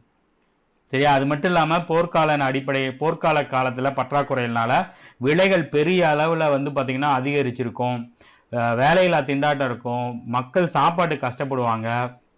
இதைத் தொடர்ந்து பம்பாயில் நடந்த காங்கிரஸ் கூட்டத்தில் 1942 ஆகஸ்ட் 8ஆம் தேதி அகில இந்திய காங்கிரஸ் கமிட்டியில் காந்தியடிகள் வெள்ளையினே வெளியேறு அப்படிங்கிற தீர்மானத்துக்கு வித்திட்டு இருப்பார். அதுக்கு என்ன அர்த்தம்? ஆங்கிலேய ஆட்சிக்கு உடனடியாக முடிவு கட்டியாகணும். காந்தியடிகள் வந்து பார்த்தீங்கன்னா ரொம்ப வெக்ஸ் ஆகி செய் அல்லது செத்துமடி, டூ ஆர் டைன்னு சொல்லியிருப்பார். சரியா? நாம் நமது முயற்சியின் விளைவாக இந்தியாவுக்கு சுதந்திரம் பெற்று தருவோம், அல்லது நாம் நமது அடிமைத்தனத்தை காண உயிருடன் இருக்க மாட்டோம். ரொம்ப வெக்ஸ் ஆகி இந்த மாதிரி சொல்லியிருப்பார். இதுதாங்க கடைசி. இதுக்கு மேலே இவனுங்களை நாம் துரத்தி ஆகணும், இல்லை நாம் செத்துடலாம், நாம் போராடி சாகணும், இல்லைன்னா நம்மளுக்கு சுதந்திரம் கிடைச்சாகணுங்கிற அளவுக்கு போயிடுவாங்க.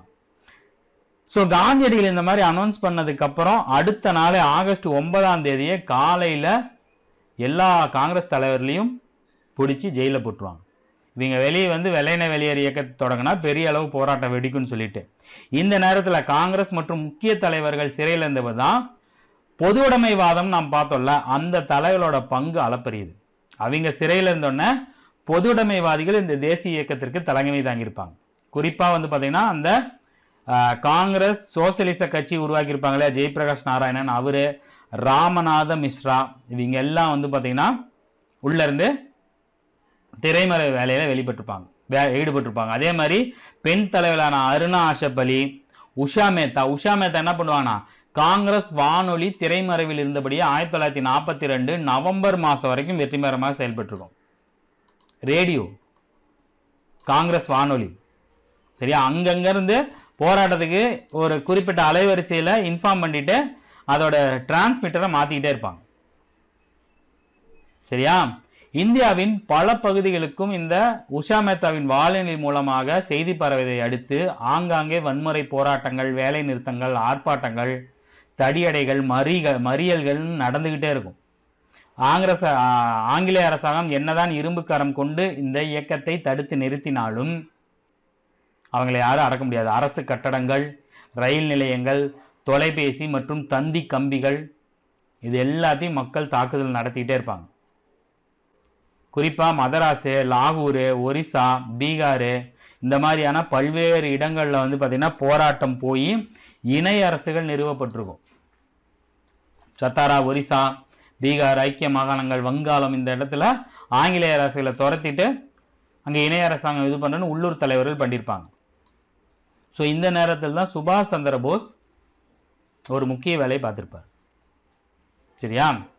இப்போ நம்ம பார்த்துட்டு 42 இதே காலகட்டத்தில் சுபாஷ் சந்திர போஸ் என்ன பண்ணுறாரு அப்படின்னா, சுபாஷ் சந்திர போஸ் 1939 ஃபார்வர்டு பிளாக் கட்சி தொடங்கி காங்கிரஸோட அனைத்து பொறுப்புகளிலிருந்தும் விடுவிக்கப்பட்டிருப்பார். அதுக்கப்புறம் இவரை சும்மா விடக்கூடாதுன்னு சொல்லி இவரை வீட்டுக்காவலில் வச்சுருப்பாங்க.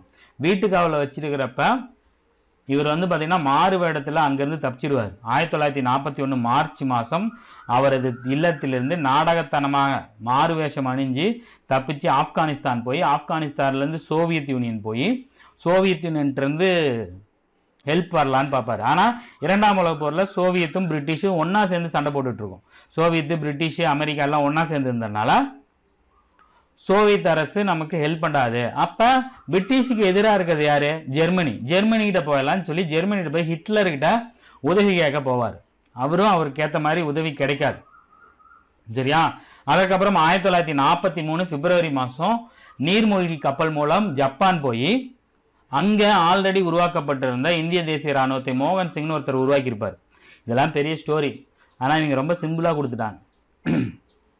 அதாவது 2ஆம் உலகப் போரில் பிரிட்டிஷுக்கு ஆதரவாக சண்டையிட போட்ட நம்ம இந்திய வீரர்களை வெள்ளைக்கார அதிகாரிகள் ஜப்பான் இராணுவத்தை வரதை பாட்டு அப்படியே விட்டுட்டு ஓடிடுவானுங்க.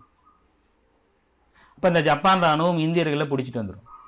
அப்போ இந்தியர்கள் எங்களுக்கும் பிரிட்டிஷ் இருக்கிறது தான் இது ஆசை அப்படின்னு சொல்லும்போது அங்கேருந்து மோகன் சிங்னு ஒருத்தர் ஜப்பானோட ஆதரவோட ஒரு இந்திய இராணுவத்தை உருவாக்கியிருப்பார். சுபாஷ் சந்திர போஸ் என்ன பண்ணுவார்? எல்லா பக்கமும் போய் ஹெல்ப் கேட்டுட்டு கடைசியாக ஜப்பான் போய் அந்த இந்திய தேசிய இராணுவத்தை கையில் எடுத்துருவார். சரியா? ஸோ இந்திய போர்க்கைதிகளை கொண்டு மலேயா மற்றும் பர்மாவில் இருந்த ஜப்பானின் ஆதரவோடு இந்திய தேசிய இராணுவத்தை, அதோட பேர் வந்து பார்த்தீங்கன்னா ஆசாத் ஹிந்த் பவுச் அப்படிங்கிறத மோகன் சிங் உருவாக்கியிருப்பார். அதன் பின்னாடி லட்சுமி சேகல் அப்படிங்கிறவர் வந்து பார்த்தீங்கன்னா வழி நடத்திருப்பார். அதற்கு அப்புறம் வந்து பார்த்தீங்கன்னா சுபாஷ் சந்திர போஸ் வந்து அந்த ஆசாத் ஹிந்து பௌச்சை கையில் எடுத்ததுக்கு அப்புறம் அதை 3ஆ பிரிப்பார்.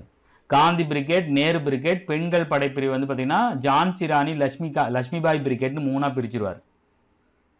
இந்த கேப்ல தான் 43ல் சுபாஷ் சந்திர போஸ் சிங்கப்பூர்ல இந்தியாவின் தற்காலிக அரசாங்கத்தை நிறுவியிருப்பார். நிறைய டிஎன்பிசியில் கேட்ட கேள்வி.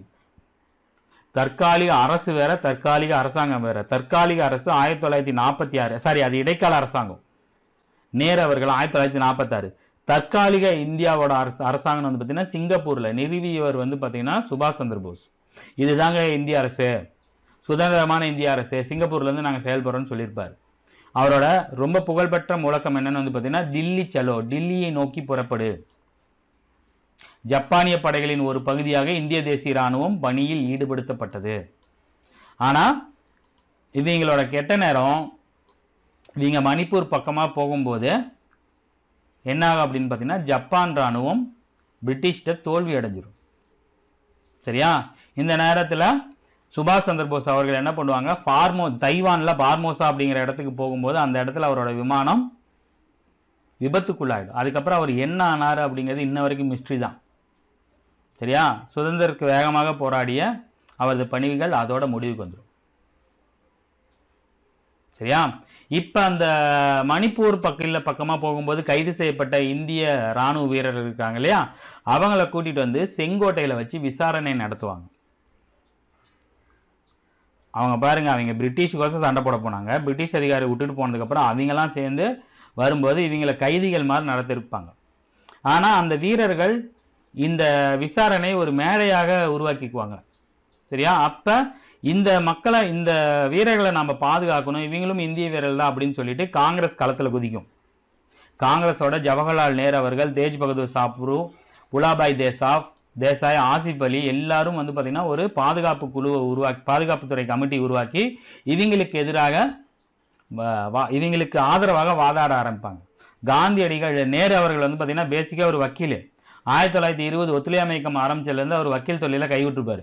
அதற்கப்புறம் கிட்டத்தட்ட 26 வருஷம் கழிச்சு அவர் கருப்பங்கி அணிந்து கொண்டு இந்த வீரர்கள், இந்த 3 முக்கியமான வீரர்கள் இருப்பாங்க, ஜி.கே. தில்லான், ஷானவாஸ் அப்படிங்கிற ஒரு 3-4 பேர் இருப்பாங்க. அவங்களுக்கு ஆதரவாக காந்தியடிகள் வாதம் பண்ணியிருப்பார். என்னதான் அவங்க மேல இருந்த குற்றம் நிரூபிக்கப்பட்டாலும் பொதுமக்களும் உலக தலைவர்களும் போட்ட அழுத்தம் காரணமாக அவர்களை என்ன பண்ணுவாங்க, விடுதலை செஞ்சிருவாங்க. சரியா? இதனை அடுத்து வழக்கு விசாரணைகளும் இந்தியர்களுக்கு ஊக்கமாக தான் அமைஞ்சிருக்கும். இப்ப 1946க்கு வந்தாச்சு. இதுதான் கடைசி கட்டம். அவங்கள கடைசி கட்டத்தை நோக்கி கொண்டு போனது எதுன்னு வந்து பார்த்தீங்கன்னா உள்ளேயே நடந்த ராயல் இந்திய கப்பற்படை கிளர்ச்சி.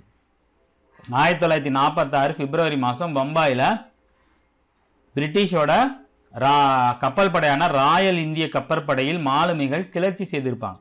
உணவு சரியா வழங்கப்படல, ஏன் என்ன இங்க இருக்கிறீங்க, வெளியே போங்க, go back India, go back British அப்படின்னு எழுதி போடுவார் ஒருத்தர். அதை தொடர்ந்து அந்த கிளர்ச்சி எல்லாத்துக்கும் பரவ ஆரம்பிக்கும். எல்லா மாலுமிகளுக்கும், எல்லா கப்பல்களும் அங்கங்கே நிறுத்தப்படும். கிட்டத்தட்ட 20,000க்கும் மேற்பட்ட மாலுமிகள் அந்த வேலை நிறுத்தத்தில் ஈடுபட்டிருப்பாங்க. அதே மாதிரி இந்திய விமானப்படை, இந்திய சமிக்கை படை எல்லாத்துலேயும் வேலை நிறுத்தங்கள் நடக்க ஆரம்பிச்சிருக்கும். சரியா? இவ்வாறு ஆயுதப்படைகளுக்கு கூட பிரிட்டிஷாரின் மேலதிகார கட்டுப்பாடு இல்லாமல் போயிருக்கும். ஸோ இதுக்கு மேலே நம்ம இங்கே இருந்தால் நாம் கொல்லப்படுவோம் அப்படிங்கிறது தெரிஞ்சுக்குவாங்க. அப்போ இவங்க என்ன பண்ணுவாங்க, சரி நம்ம போகிறதுக்கு முன்னாடி கொஞ்சம் செட் பண்ணி கொடுத்துட்டு போயிடலாம் அப்படின்னு சொல்லிட்டு சுதந்திரம் பற்றிய பேச்சுவார்த்தை முதல்ல சிம்லா மாநாடு ஒன்று நடக்கும். அதுக்கு முன்னாடி 1944 ராஜாஜி ஒரு திட்டத்தை கொண்டு வருவார். அந்த திட்டம் வந்து பார்த்தீங்கன்னா நல்லா தான் இருக்கும், ஆனால் ஏற்றுக்க மாட்டாங்க, முஸ்லீம் லீக் ஏற்றுக்க மாட்டாங்க, அது நிராகரிக்கப்படும். அதை தொடர்ந்து 1945 ஜூன் 14 அப்போ அரசு பிரதிநிதியாக இருந்த வேவல் என்ன பண்ணியிருப்பாருன்னா ஒரு திட்டத்தை சொல்லுவார். அதான் வந்து பார்த்தீங்கன்னா வேவல் திட்டம். சரியா? இந்த திட்டத்தில் என்ன சொல்லுவாங்கன்னா, அரச பிரதிநிதியின் செயற்குழுவில் இந்துக்களும் முஸ்லீம்களும் சம எண்ணிக்கையில் இடம்பெறலாம், ஒரு இடைக்கால அரசு நடத்தணும், போர் தொடர்பான துறை தவிர்த்து அனைத்து இதர துறைகளும் இந்திய அமைச்சர்கள் வசம் கொடுக்கப்படும் அப்படின்னு சொல்லியிருப்பாங்க. சரியா? ஆனா முஸ்லீம் லீக் வந்து பாத்தீங்கன்னா ஒரு கருத்தை சொல்லும். என்னன்னா, நீங்க இஸ்லாமியர்களுக்கும் இந்துக்களுக்கும் நீங்க வந்து அமைச்சரவையில் இடம் கொடுக்குறீங்க அப்படின்னா எல்லா இஸ்லாமியர்களும் எல்லா முஸ்லீம்களையும் முஸ்லீம் லீக்ல இருந்து தான் கொடுக்கணும் அப்படின்ட்டு இருப்பாங்க. புரியுதா உங்களுக்கு? காங்கிரஸும் முஸ்லீம் லீக்கும் அந்த ஒப்பந்தத்தில் வராது. அனைத்து முஸ்லீம் உறுப்பினர்களும் முஸ்லீம் லீக்கில் இருந்து தான் இடம்பெறணும், காங்கிரஸ்ல இருந்து எந்த முஸ்லீமும் இடம்பெறக்கூடாதுன்னு சொல்லியிருப்பாங்க. ஆனா காங்கிரஸ் வந்து பாத்தீங்கன்னா அதை வந்து ஒரு இந்து கட்சியா காட்டிக்க மற்றவங்க ட்ரை பண்ணாலும் காங்கிரஸ் ஆரம்பத்துல இருந்தே அனைத்திற்குமான ஒரு கட்சி அப்படிங்கிற மாதிரி சொல்லியிருப்பாங்க. அதனால இதை காங்கிரஸ் ஒத்துக்காது. சரியா? அது மட்டும் இல்லாம எல்லா விஷயங்களும் வீட்டோ அதிகாரங்கள் பெற வேண்டும் அப்படின்னு ஜின்னா கூறியிருப்பாரு. ஒரு இதை வீட்டோ அதிகாரம்னா ஒன்று கொண்டு வரீங்க, நான் வீட்டோ வச்சுட்டு ஓட்டு போறேன்னா அது செல்லாது, எத்தனை பேர் ஆதரிச்சிருந்தாலும் சரி. ஸோ இது சரிப்பட்டு வராது அப்படின்னு சொல்லிட்டு எந்த முடிவுமே வராது. சிம்லா மாநாடு தோல்வியில் விடும். சரியா? இதைத் தொடர்ந்து 1946 தேர்தல் நடைபெறும். தேர்தலில் காங்கிரஸ் பெருவாரியாக வெற்றி பெறும். முஸ்லீம் லீக் ஒதுக்கப்பட்ட இடங்களில் முஸ்லீம் லீக் வெற்றி பெறும். சரியா? இப்போ பிரிட்டன்லையும் என்ன பண்ணுவோம், போர் முடிஞ்சு 45 போர் முடிஞ்சு ஆட்சி மாற்றம் ஏற்படும். பிரிட்டனில் தொழில் கட்சி மிகப்பெரிய வெற்றி பெற்று வின்சென்ட் சர்ச்சிலுக்கு பதிலாக கிளமண்ட் அட்லி என்ன பண்ணியிருப்பார், மந்திரியாக பொறுப்பேற்றிருப்பார். இவர் என்ன பண்ணியிருப்பாரு, உடனடியாக நம்ம விடுதலை கொடுத்துடலாம் அப்படின்னு சொல்லி நிறைய இடங்களுக்கு இவரோட காலத்தில் தான் சவுத் ஆப்பிரிக்கா இன்னும் ஒரு 3-4 இடத்துக்கு வந்து பார்த்தீங்கன்னா விடுதலை கிடைச்சிருக்கும். சரியா? அதனால என்ன பண்ணுவார், உடனடியாக ஆட்சி மாற்றம் செய்ய வேண்டும், இந்த மாதிரி வளவலாக கொலாகலாம் இல்லை உங்களுக்கு நாங்கள் வந்து சுதந்திரம் கொடுக்குறேன்னு சொல்லிவிடுவார். அதை வந்து நிறைவேற்றதுக்காசரம் அமைச்சரவை தூதுக்குழு ஒன்று வரும் 1946. இதுலேயும் ஸ்டான்ஃபோர்டு கிரிப்ஸ், ஏவி அலெக்சாண்டர் அவர் தான் தலைமை வகிப்பார். பெத்தி கிளாரன்ஸ், இந்த 3 பேர் வருவாங்க. இவங்க வந்தோன்னா பாகிஸ்தானை தனி நாடாக உருவாக்க வேண்டும் அப்படிங்கிற கோரிக்கையை இந்த அமைச்சரவை தூதுக்குழு நிராகரிச்சோம். பாதுகாப்பு, தகவல் தொடர்பு, சரியா, வெளியுறவு ஆகிய துறைகளில் கட்டுப்பாடுடன் கூடிய மத்திய அரசை நிறுவலாம். இந்தியா பாகிஸ்தான் ஒட்டுக்காக தான் இருக்கும். ஆனால் பாதுகாப்பு, வெளியுறவு, தகவல் தொடர்பு இதெல்லாம் இந்தியா வாசம் இருக்கும் அப்படிங்கிற மாதிரி சொல்லியிருப்பாங்க. இதே மாதிரி முஸ்லீம்கள் பெரும்பான்மையாக இல்லாத மாகாணங்கள், மேற்கு வங்காளத்தில், வடமேற்கில் முஸ்லீம்கள் பெரும்பான்மையாக இருக்கக்கூடிய பாகிஸ்தான், இந்த மாதிரியான இடங்கள்ல 3ஆ பிரிச்சுக்கலாம். அரசியல் நிர்ணய சபை ஒன்று உருவாக்கி அதில் இடைக்கால அரசை ஒன்று உருவாக்குவோம் அப்படின்னு சொல்லும்போது காங்கிரஸும் முஸ்லீம் லீக்கும் முதல்ல இந்த திட்டங்களை வந்து பார்த்தீங்கன்னா ஏற்றுக்கும், அதுக்கப்புறம் வேணான்னு ஒதுக்கிடும். சரியா? இப்போ என்ன பண்ணுவாருன்னா இதுக்கு மேலே ஜின்னாவால் பொறுமையாக இருக்க முடியாது. ஜின்னா என்ன கேட்டார்,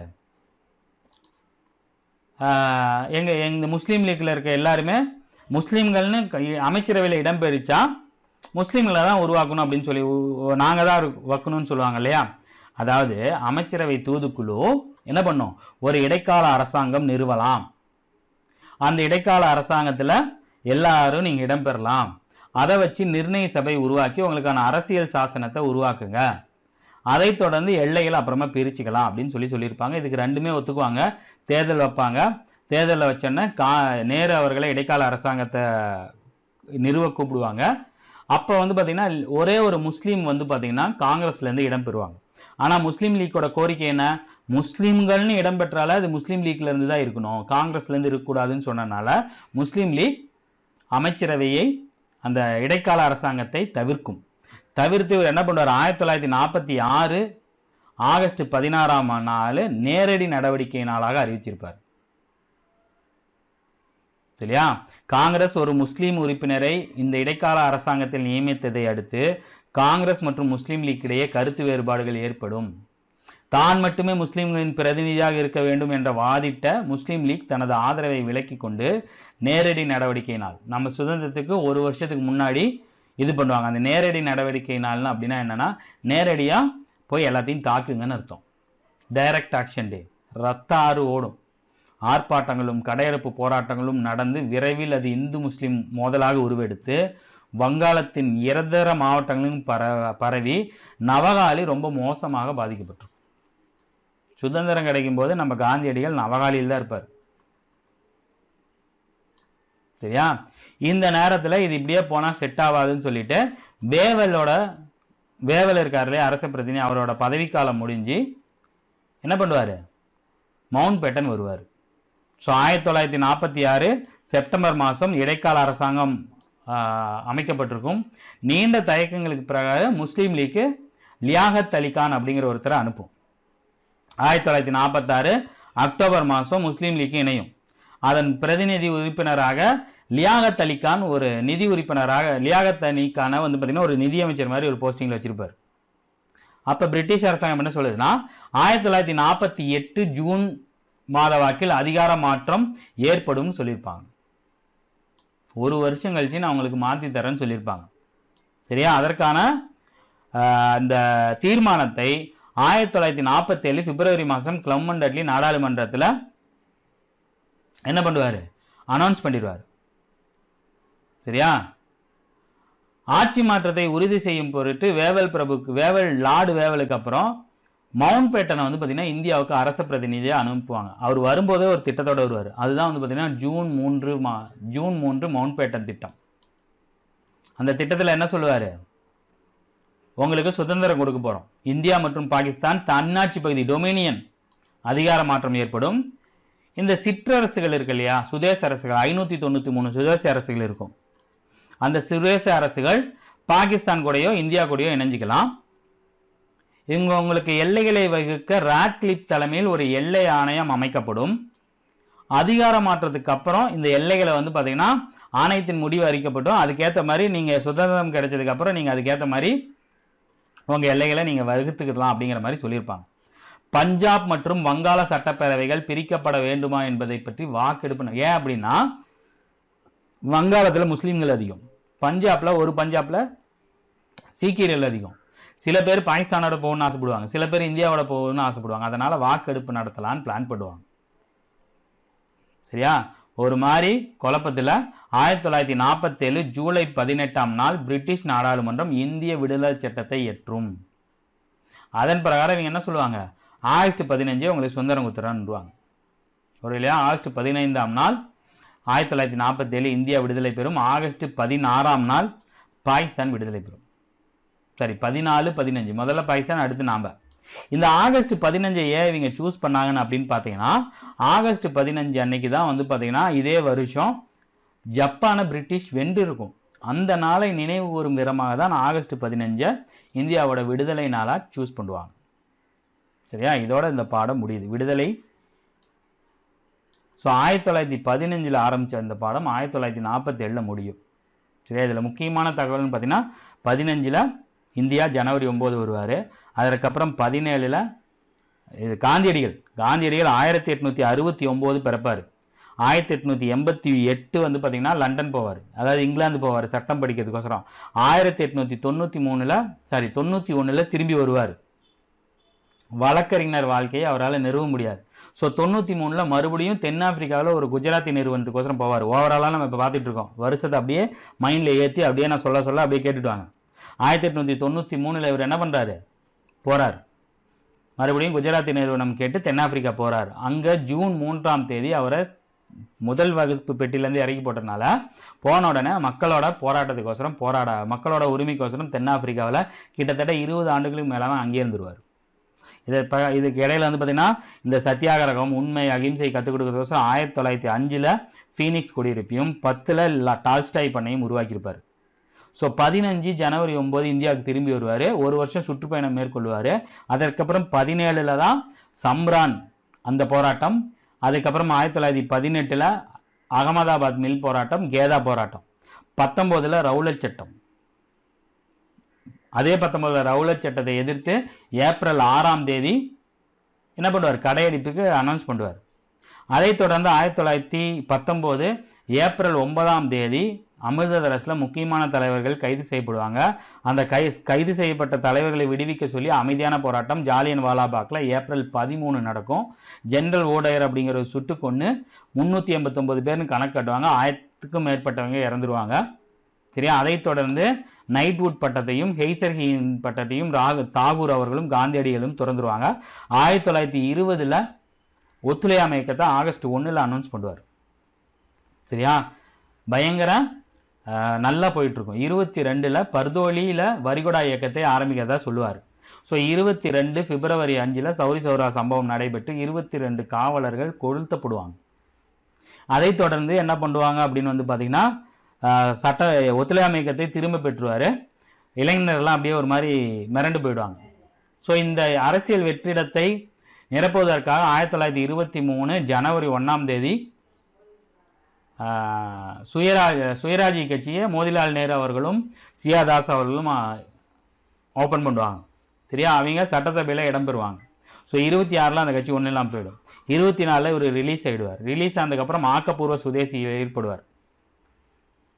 சரியா, அதைத் தொடர்ந்து உப்பு சத்தியாகிரகம் 1930 ஆரம்பிப்பார். இந்த கேப்பில் தான் வந்து பார்த்தீங்கன்னா 28 நேரு அறிக்கை வரும். 29 லாகூர் காங்கிரஸ் மாநாடு, பூர்ண சுயராஜ்ய தினம். 1930 உப்பு சத்தியாகிரகம் ஏப்ரல் 13 ஆரம்பிச்சு, மார்ச் 13 ஆரம்பிச்சு ஏப்ரலில் க்ளோஸ் பண்ணுவார். ஏப்ரல் 6ஆம் தேதி போய் உப்பு எடுப்பார். சரியா, அதைத் தொடர்ந்து இங்கே உப்பு சத்தியாகிரகம் வேதாரண்யத்தில் நடக்கும். வடமேற்கு மாகாணங்களில் கானபல் அப்துல் கபார் கான் அப்படிங்கிற தலைமை தாங்குவார். அவரோட இயக்கம் குடைமிட்மர் செஞ்சட்டைகள் இயக்கம்.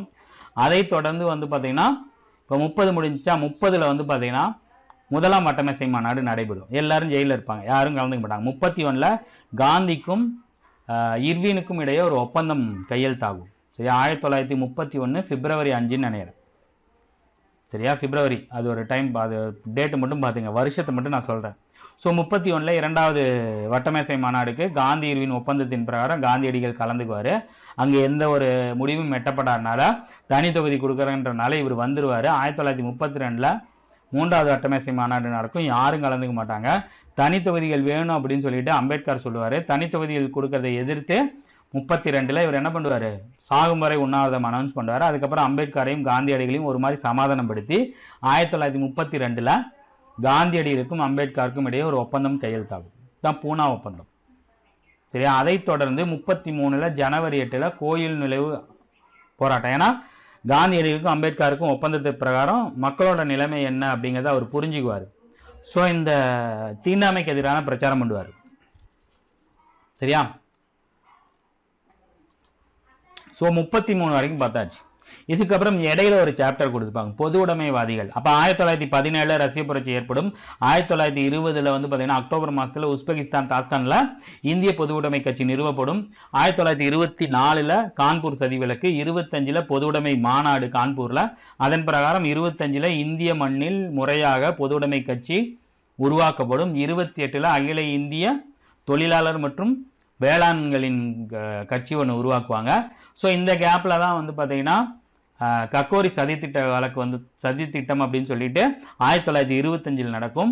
24 HRA அப்படிங்கிறது ஹிந்துஸ்தான் ரீபப்ளிகன் ஆர்மி அப்படிங்கிறது ஒன்று தொடங்குவாங்க. அதை தொடர்ந்து 28 பகத்சிங், ராஜகுரு, சுகதேவ் அவர் நண்பர்கள் Hindustan socialist Republic army HSRA அப்படின்னு பேர் மாற்றுவாங்க.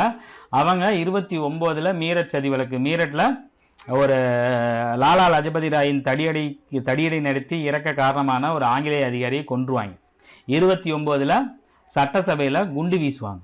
அதை தொடர்ந்து 30 அவங்களை என்ன பண்ணுவாங்க, தூக்கில் போட்டுருவாங்க. ஸோ 30 இவங்களை ரிலீஸ் பண்ண சொல்லி காந்தியடிகள் கேட்டிருப்பாங்க, நான் அவரை ஒத்துக்க மாட்டாங்க. அதை தொடர்ந்து 1930 வந்து பார்த்தீங்கன்னா சிட்டகாங் ஆயுத தாக்குதல், சூர்யா சென் அப்படிங்கிறவர். சரியா, இந்த கேப்பில் தான் வந்து பார்த்தீங்கன்னா இடதுசாரிகள் அப்படின்னு வரும்போது காங்கிரஸ் கட்சிக்குள்ளேயே 34 வந்து பார்த்தீங்கன்னா 1934 காங்கிரஸ் பொது உடைமை சோசியலிச கட்சிங்கிறது ஒன்று ஆரம்பிப்பாங்க. சரியா, 35 இந்திய அரசாங்க சட்டம். ஸோ 35 அடுத்த 1935 வந்து பார்த்தீங்கன்னா அரசாங்க சட்டம் ஒன்று ஏற்றுவாங்க. அதன் பிரகாரம் 37 வந்து பார்த்தீங்கன்னா எலெக்ஷன் வரும். ஸோ இந்த 1935 அப்படிங்கிறது மத்தியில் இரட்டையாட்சி, மாகாணங்களில் தன்னாட்சி அப்படின்னு கொடுத்துருவாங்க. சரியா, 19 ஏற்றப்பட்ட அந்த இரட்டையாட்சியை கேன்சல் பண்ணி மாகாணங்களுக்கு சுயாட்சி கொடுத்துருவாங்க. சரியா, 37 எலெக்ஷன் நடக்கும். காங்கிரஸும் முஸ்லீம் லீக்கும் பெரிய அளவில் ஜெயிக்கும். சரியா, இதை தொடர்ந்து 39 வந்து பார்த்தீங்கன்னா இவங்க நல்லா பண்ணிட்டு இருப்பாங்க, நிறைய நல்லது பண்ணிட்டு இருக்கும்போது 39 2ஆம் உலகப் போர் ஸ்டார்ட் ஆகும். 2ஆம் உலகப் போரில் ஆங்கிலேயர்கள் வந்து பார்த்தீங்கன்னா இந்தியாவையும் காங்கிரஸையும் கலந்தாலோசிக்காமைய இந்தியர்களை போரில் ஈடுபடுத்தினால அதை எதிர்த்து காங்கிரஸ் அமைச்சரவை பதவி விலகும். அதை ஜின்னா அவர்கள் வந்து பார்த்தீங்கன்னா மீட்பு நாளாக கொண்டாடுவாங்க. அதை தொடர்ந்து 1940 லாகூர் மாட்டில் அவர் தனியாக ஒரு நாடு கேட்க கோரிக்கை ஆரம்பிச்சிடார் 1940. சரியா, இப்போ 40 வந்து பார்த்தீங்கன்னா 42 வந்து பார்த்தீங்கன்னா இவங்களோட 40 வந்து பார்த்தீங்கன்னா லின்லிட்கோ இந்தியர்களினோட ஆதரவை பெறதுக்கோசரம் ஆகஸ்ட் கொடை அப்படிங்கிறது ஒன்று அனௌன்ஸ் பண்ணுவார். அதுல எந்த ஒரு கண்டென்ட்டும் ஒரு கருமாந்திரமும் இருக்காது. சரியா? அதனால 1940 இதை எதிர்க்கணும், ஆனா பெரிய அளவில் போராட்டமா இருக்கக்கூடாதுன்னு சொல்லிட்டு 1940 அக்டோபர் 17 தனிநபர் சத்தியாகிரகம் அப்படிங்கிறத காந்தியடிகள் இன்ட்ரடியூஸ் பண்ணுவார். அதோட முதல் தனிநபர் சத்தியாகிரகி ஆச்சாரிய வினோபாவை, இரண்டாவது வந்து பார்த்தீங்கன்னா ஒருத்தர், அதுக்கப்புறம் வந்து பார்த்தீங்கன்னா ஜவஹர்லால் நேரு வருவார். சரியா? இரண்டாவது ஜவஹர்லால் நேரு, இன்னொருத்தர் அடுத்து மூன்றாவதாக வருவார். சரியா? அதை தொடர்ந்து நிறைய பேர் கைது செய்யப்படுவாங்க. 42 கிரிப்ஸ் தூதுக்குழு வரும். வேற வழியே இல்லை எங்களுக்கு. கிரிப்ஸ் தூதுக்குழு வந்ததுக்கு அப்புறம் என்ன ஆகும் அப்படின்னு வந்து பார்த்தீங்கன்னா, அவங்களும் இந்திய பாகிஸ்தான் பிரிவினை பற்றி எந்த ஒரு இது இல்லாமல், சுதந்திரத்தை பற்றி தேதி எதுவும் சொல்லாமல் ஒரு இதாக தான் இருக்கும். சரியா? அதையும் வந்து பார்த்தீங்கன்னா இந்தியா காங்கிரஸும் முஸ்லீம் லீக்கும் நிராகரிச்சிரும். அதை தொடர்ந்து வந்து பார்த்தீங்கன்னா 1942 வெள்ளையனை வெளியேறு இயக்கம் அப்படிங்கிறத ஒன்று ஆரம்பிப்பார் காந்தியடிகள். ரொம்ப மனசு வந்து ஆகஸ்ட் 8 வெள்ளையனை வெளியேறு, செய் அல்லது செத்துமடிங்கிற மாதிரி ஒரு கோஷத்தை இருக்கும்போது எல்லாத்தையும் கைது பண்ணிடுவாங்க. அப்போ வந்து பார்த்தீங்கன்னா இந்த இடதுசாரிகளும் உஷா மேத்தா, அருணா ஆசப்லாம் வந்து பார்த்தீங்கன்னா ஒரு பெரிய வேலையை பார்ப்பாங்க. சரியா? 42. அதை தொடர்ந்து 44 வந்து பார்த்தீங்கன்னா ராஜாஜி திட்டம், 45 சிம்லா மாநாடு, 46 வந்து பார்த்தீங்கன்னா இடைக்கால அரசாங்கம், 46 இது வந்து இவங்க வேற வழியால பேச்சுவார்த்தை தான் வந்தாவணுங்கிற மாதிரி ராயல் கப்பல் படை கழகம் வரும். அதை தொடர்ந்து 46 அமைச்சரவை தூதுக்குழு வரும், ஆட்சி மாற்றம் ஏற்படும். 47 நம்மளுக்கு சுதந்திரம் கிடைச்சிரும். சரி, இந்த கேப்ல வந்து பார்த்தீங்கன்னா 39 வந்து பார்த்தீங்கன்னா இந்த சுபாஷ் சந்திர போஸ் அவர்கள் ஃபார்வர்டு பிளாக்கு 43 தப்பிச்சு போகிறது, மறுபடியும் வந்து பார்த்தீங்கன்னா இடைக்கால அரசாங்கத்தை 43 சிங்கப்பூரில் ஆரம்பிக்கிறது, 45 46 வந்து பார்த்தீங்கன்னா இந்த செங்கோட்டை விசாரணை அதெல்லாம் வரும். சரியா? இந்த மாதிரி ஓவராலாக பார்க்கும்போது 1915 47 வரைக்கும் இந்த பாடம் கவர் பண்ணும். சரியா? இதோட இந்த பாடம் முடிஞ்சு. சரியா? ஒரு இதாக பார்த்தா முடிச்சிடலாம். அந்த வருஷத்தை மட்டும் ஞாபகம் வச்சுக்கிட்டிங்கன்னா டேட்டு கூட முன்ன பின்ன பிரச்சனை இல்லைங்க, வருஷத்தை மட்டும் நல்லா ஞாபகம் வச்சுங்க. சரியா? ஸோ இப்போ புக் பேக்கை பார்த்துடலாம். சரியா? போன தடவை ஒரு வீடியோவில் வந்து பார்த்தீங்கன்னா சொல்லும்போது, சார் காரன் வாலிஸ்ன்னு சொல்கிறீங்களே டல்கௌசி தானே அப்படின்னாங்க. ஆமாம், 1799. சாரி, காரன் வாலிஸ் பிரபு வெல்லஸ்லி தான் அந்த இதை பண்ணியிருப்பார். வெல்லஸ்லியா டல்கௌசி வெல்லஸ்லி காரன் வாலிஸ். சரியா? பார்த்துருவோமே. இந்த புக் பேக்கில் தான் யாரோ ஒருத்தர் வந்து பார்த்தீங்கன்னா அந்த சந்தேகம் கேட்டிருந்தாங்க. நானும் கொஞ்சம் தவறாக தான் சொல்லிட்டேன்னு நினைக்கிறேன்.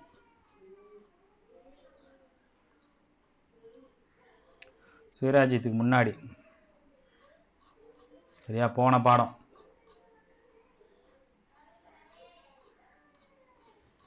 ஆங்கிலேய ஆட்சிக்கு எதிராக தமிழகத்தில் நிகழ்ந்த தொடக்க கால கிளர்ச்சிகள். காரன் வாலிஸ் மே 1979 படலிகளை திருநெல்வேலி நோக்கி செல்ல உத்தரவிட்டார்னு கொடுத்துருக்காங்க. சரியா? திண்டுக்கல், இது என்ன கேட்டிருக்காங்க? சரி கேட்டிருக்காங்க. திண்டுக்கல் கூட்டமைப்பு கோபால நாயக்கர் சரி, அப்போ 3 சரி. காளையார் கோவில் போரில் முத்துவடுகநாதர் கொல்லப்பட்ட பின் வேலுநாச்சி, இதுவும் கரெக்டு. கர்னல் ஹெம்பல், இது தப்பு. அப்போ 2 3 தான் சரி இதுக்கு. சரியா? 4 வந்து பார்த்தீங்கன்னா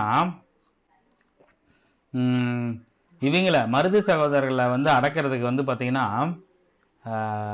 யாரை கொண்டு வந்திருப்பாங்க அப்படின்னு பார்த்தீங்கன்னா இங்கே இருக்கும். சரியா? காரன் வாலிஸ்ன்னு இங்கே கொடுத்துருக்காங்க. அப்போ தவறு தான் அது. ஸோ நான் சொன்னது வந்து கரெக்டு தான். வெல்லஸ்லிங்கிறது வந்து பார்த்தீங்கன்னா தவறு தான். இப்போ நம்ம இந்த படத்துக்கான புக் பேக்கை பார்த்துடலாம். சரியா? புக் பேக்கில் வந்து பார்த்தீங்கன்னா நான் ஏதாவது ஒரு தவறாக சொல்லிட்டேன் அப்படின்னா நீங்கள் கமெண்ட் பண்ணுங்கள், அதை பார்த்துட்டு அடுத்த இதில் போட்டுருவோம். மேக்ஸிமம் நான் வந்து பார்த்தீங்கன்னா நடத்துனதுக்கப்புறம் சொல்கிறதுனால உங்களாலே அதை ஈஸியாக கெஸ் பண்ணி ஈஸியாக தான் வரும். புக் பேக்கையும் நீங்கள் இது பண்ணிட்டீங்கன்னா அங்கே பாருங்கள், இதை பார்த்தே நம்ம நிறையா இதை ஞாபகத்துக்கு வச்சுக்கலாம். சரியா? லாகூர் 1929 காங்கிரஸ் மாநாடு, 1940 முஸ்லீம் லீக்கு தனிநாடு இங்கே தான். சரியா? ஜாலியன் வாலாபாக் 1919 ஏப்ரல் 13. சரியா? சௌரி சௌரா சம்பவம் 1922 பிப்ரவரி 5. சரியா?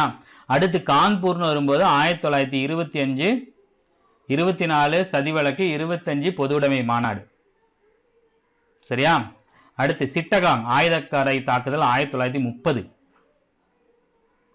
சரியா? நாக்பூர் தான் வந்து பார்த்தீங்கன்னா 1920 நாக்பூர் காங்கிரஸ் மாநாடு தான் ஒத்துழையாமை இயக்கத்துக்கு வந்து பார்த்தீங்கன்னா என்ன பண்ணுறோம், இது தரும். அடுத்து சமர்பதியில் இருந்த ஆசிரமத்தை வார்தாவுக்கு 1933 வாக்கில் காந்தியடிகள் மாற்றிடுவார். கேதா வந்து பார்த்தீங்கன்னா 1918. பர்தோலி சத்தியாகிரகம்னு ஒன்று இருக்குது 1938. அதே மாதிரி பர்தோலியில் வரிகொடா இயக்கம் பர்தோலி சத்தியாகிரகம் 1928. பர்தோலியில் வரிகொடாத இயக்கம் அனௌன்ஸ் பண்ணது 1922. தண்டி 1930 மார்ச் டு ஏப்ரல். சரியா? அப்புறம் என்னது, மதராஸில் நிறையா இருக்குது. வேதாரண்யம் 1930. கோரக்பூரில் என்ன நடக்கும்? கோரக்பூரில் தான் அந்த சௌரி சௌரா இருக்கும். சரியா? ஸோ இந்த மாதிரி இதை பார்க்கும்போது உங்களுக்கு எதெல்லாம் தெரியுமோ அதெல்லாம் நான் வச்சுங்க. சரியா? அமிர்தசரஸில் ரவுலட் சட்ட எதிர்ப்பு போராட்டங்களின் போது கைது செய்யப்பட்டவர் டாக்டர் சைபுதீன் கிச்லு. அப்புறம் இன்னொருத்தர் இருப்பார், அவர் பேர் டக்குன்னு நான் வர மாட்டேங்குது, சத்யபால். சரியா? ராஜ்குமார் சுக்லா. இது மற்றதை பாருங்க. மோதிலால் நேரு அவர்களோட அப்பா 1928 நேரு அறிக்கை. அதே மாதிரி சுயராஜ்ய கட்சி 23. ராஜ்குமார் சுக்லா தான் வந்து பார்த்தீங்கன்னா சம்ரானுக்கு வர சொல்லி காந்தியடிகளுக்கு 1917 கடிதம் எழுதியிருப்பார். சரியா? முகமது அலி வந்து பார்த்தீங்கன்னா கிலாபத் இயக்கம் 1919. சரியா? இந்திய தேசிய காங்கிரசின் எந்த அமர்வில் ஒத்துழையாமை இயக்கத்திற்கு அனுமதி வழங்கப்படுதுன்னா கல்கத்தா அமர்வு. கல்கத்தாவா பம்பாயா? கல்கத்தா அமர்வு தான். எதுக்கும் இந்த மாதிரி டவுட் வரும்போது நீங்கள் பார்த்துடணும். ஒத்துழையாமை இயக்கம்னு கேட்டாங்க. நிறைவேற்றப்பட்டது வந்து பார்த்தீங்கன்னா நாக்பூர் காங்கிரஸ் மாநாடு. சரியா? அதுக்கு முன்னாடி ஓகே ஒத்துழையாமை வந்து பார்த்தீங்கன்னா நாம் நடத்தலாம் அப்படின்னு சொன்னது எப்போ?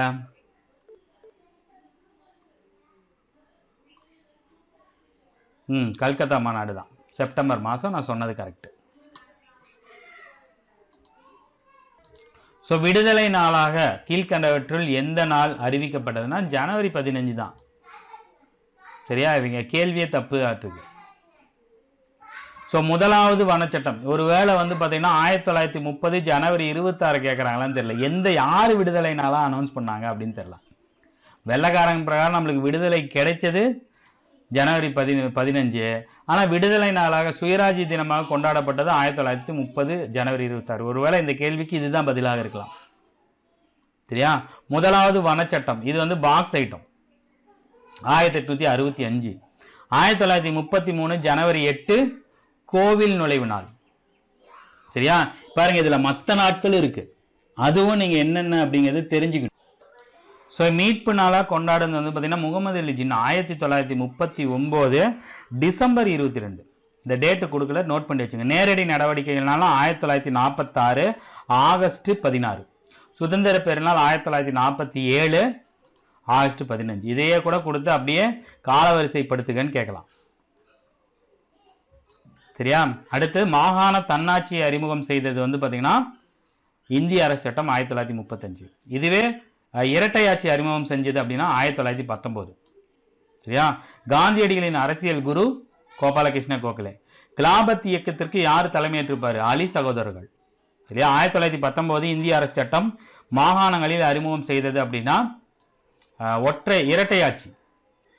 வடமேற்கு எல்லை மாகாணத்தில் சட்டமறுப்பு இயக்கத்தை தலைமையேற்றி நடத்தியவர் எல்லை காந்தி என்று அழைக்கப்பட்ட கான் அப்துல் கபார் கான்.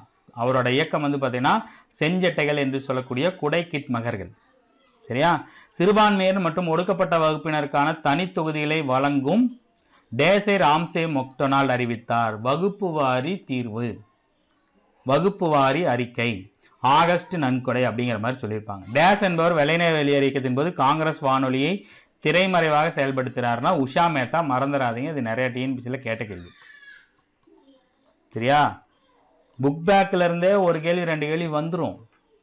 சீரியஸாக டிஎன்பிசியில் புக் பேக்கில் இருந்து 1 அல்லது 2 கேள்வி வந்துடும். ஒரு கேள்வினாச்சும் மினிமம் வந்துடும். சரியா? இந்திய பொதுவுடைமை கட்சி 1920 தாஸ்காண்டில் தொடங்கப்பட்டது. கரெக்டு. எம் செங்காரவேலர் கான்பூர் சதித்திட்ட விசாரணைக்கு உட்படுத்தப்பட்டார். கரெக்டு. ஜெயபிரகாஷ் நாராயணன் ஆச்சரிய தேவ முனைவில் காங்கிரஸ் பொதுவுடைமை கட்சி உருவானது கரெக்டு. வெள்ளையனே வெளியேறு போராட்டத்தில் பொதுவுடைமைவாதிகள் பங்கேற்கவில்லை, தவறு. எல்லாரும் ஈடுபட்டிருப்பாங்க. ஸோ அப்போ 1, 2, 3 சரியானது. காங்கிரசின் முதலாவது வட்டமேசை மாநாட்டில் கலந்து கொண்டது இல்லை. காங்கிரஸ் 2வது வட்டமேசை மாநாட்டில் கலந்து கொள்ள காந்தி இர்வின் ஒப்பந்தம் வழிவகுத்தது, கரெக்டு. அப்ப கூற்று சரி, காரணம் தவறானது. சரி, காரணம் சரி, கூற்று தவறானது. சரியா? கூற்று தவறானது, காரணம் சரி. காங்கிரஸ் அமைச்சரவைகள் 1939 பதவி விலகின. காங்கிரஸ் அமைச்சரவையை ஆசீர்வதிக்காமல் இந்தியாவின் காலனி ஆதிக்க அரசு போரில் பங்கேற்றது, கரெக்டு தான். போரில் ஈடுபடுத்தியது ஆக்சுவலி. சரியா? அடுத்து பொறுத்துக்க. ரவுலட் சட்டம், கருப்பு சட்டம் 1919. ஒத்துழையாமை இயக்கம், பட்டங்களை திரும்ப படைத்தல். 1919ஆம் ஆண்டின் இந்திய அரசு சட்டம், இரட்டையாட்சி. பொதுவுடைமை கட்சி எம்என் ராய். ஆகஸ்ட் 16, 1946 நேரடி நடவடிக்கை நாள். இதோட இந்த பாடம் முடிஞ்சு. சரியா? இது கொஞ்சம் பெரிய பாடம் தான், நிறைய தகவல் கொடுத்துருப்பானுங்க. நான் சொன்ன மாதிரி பாட்டாக பிரித்து படிச்சிங்க அப்படின்னா கொஞ்சம் ஈஸியாக இருக்கும். சரியா? ஸோ இந்த வீடியோ பதிவு உங்களுக்கு பயனுள்ளதாக இருக்கும்னு நினைக்கிறேன். இதே மாதிரி அடுத்த ஒரு வீடியோ பதிவில் நம்ம சந்திப்போம். தேங்க்யூ.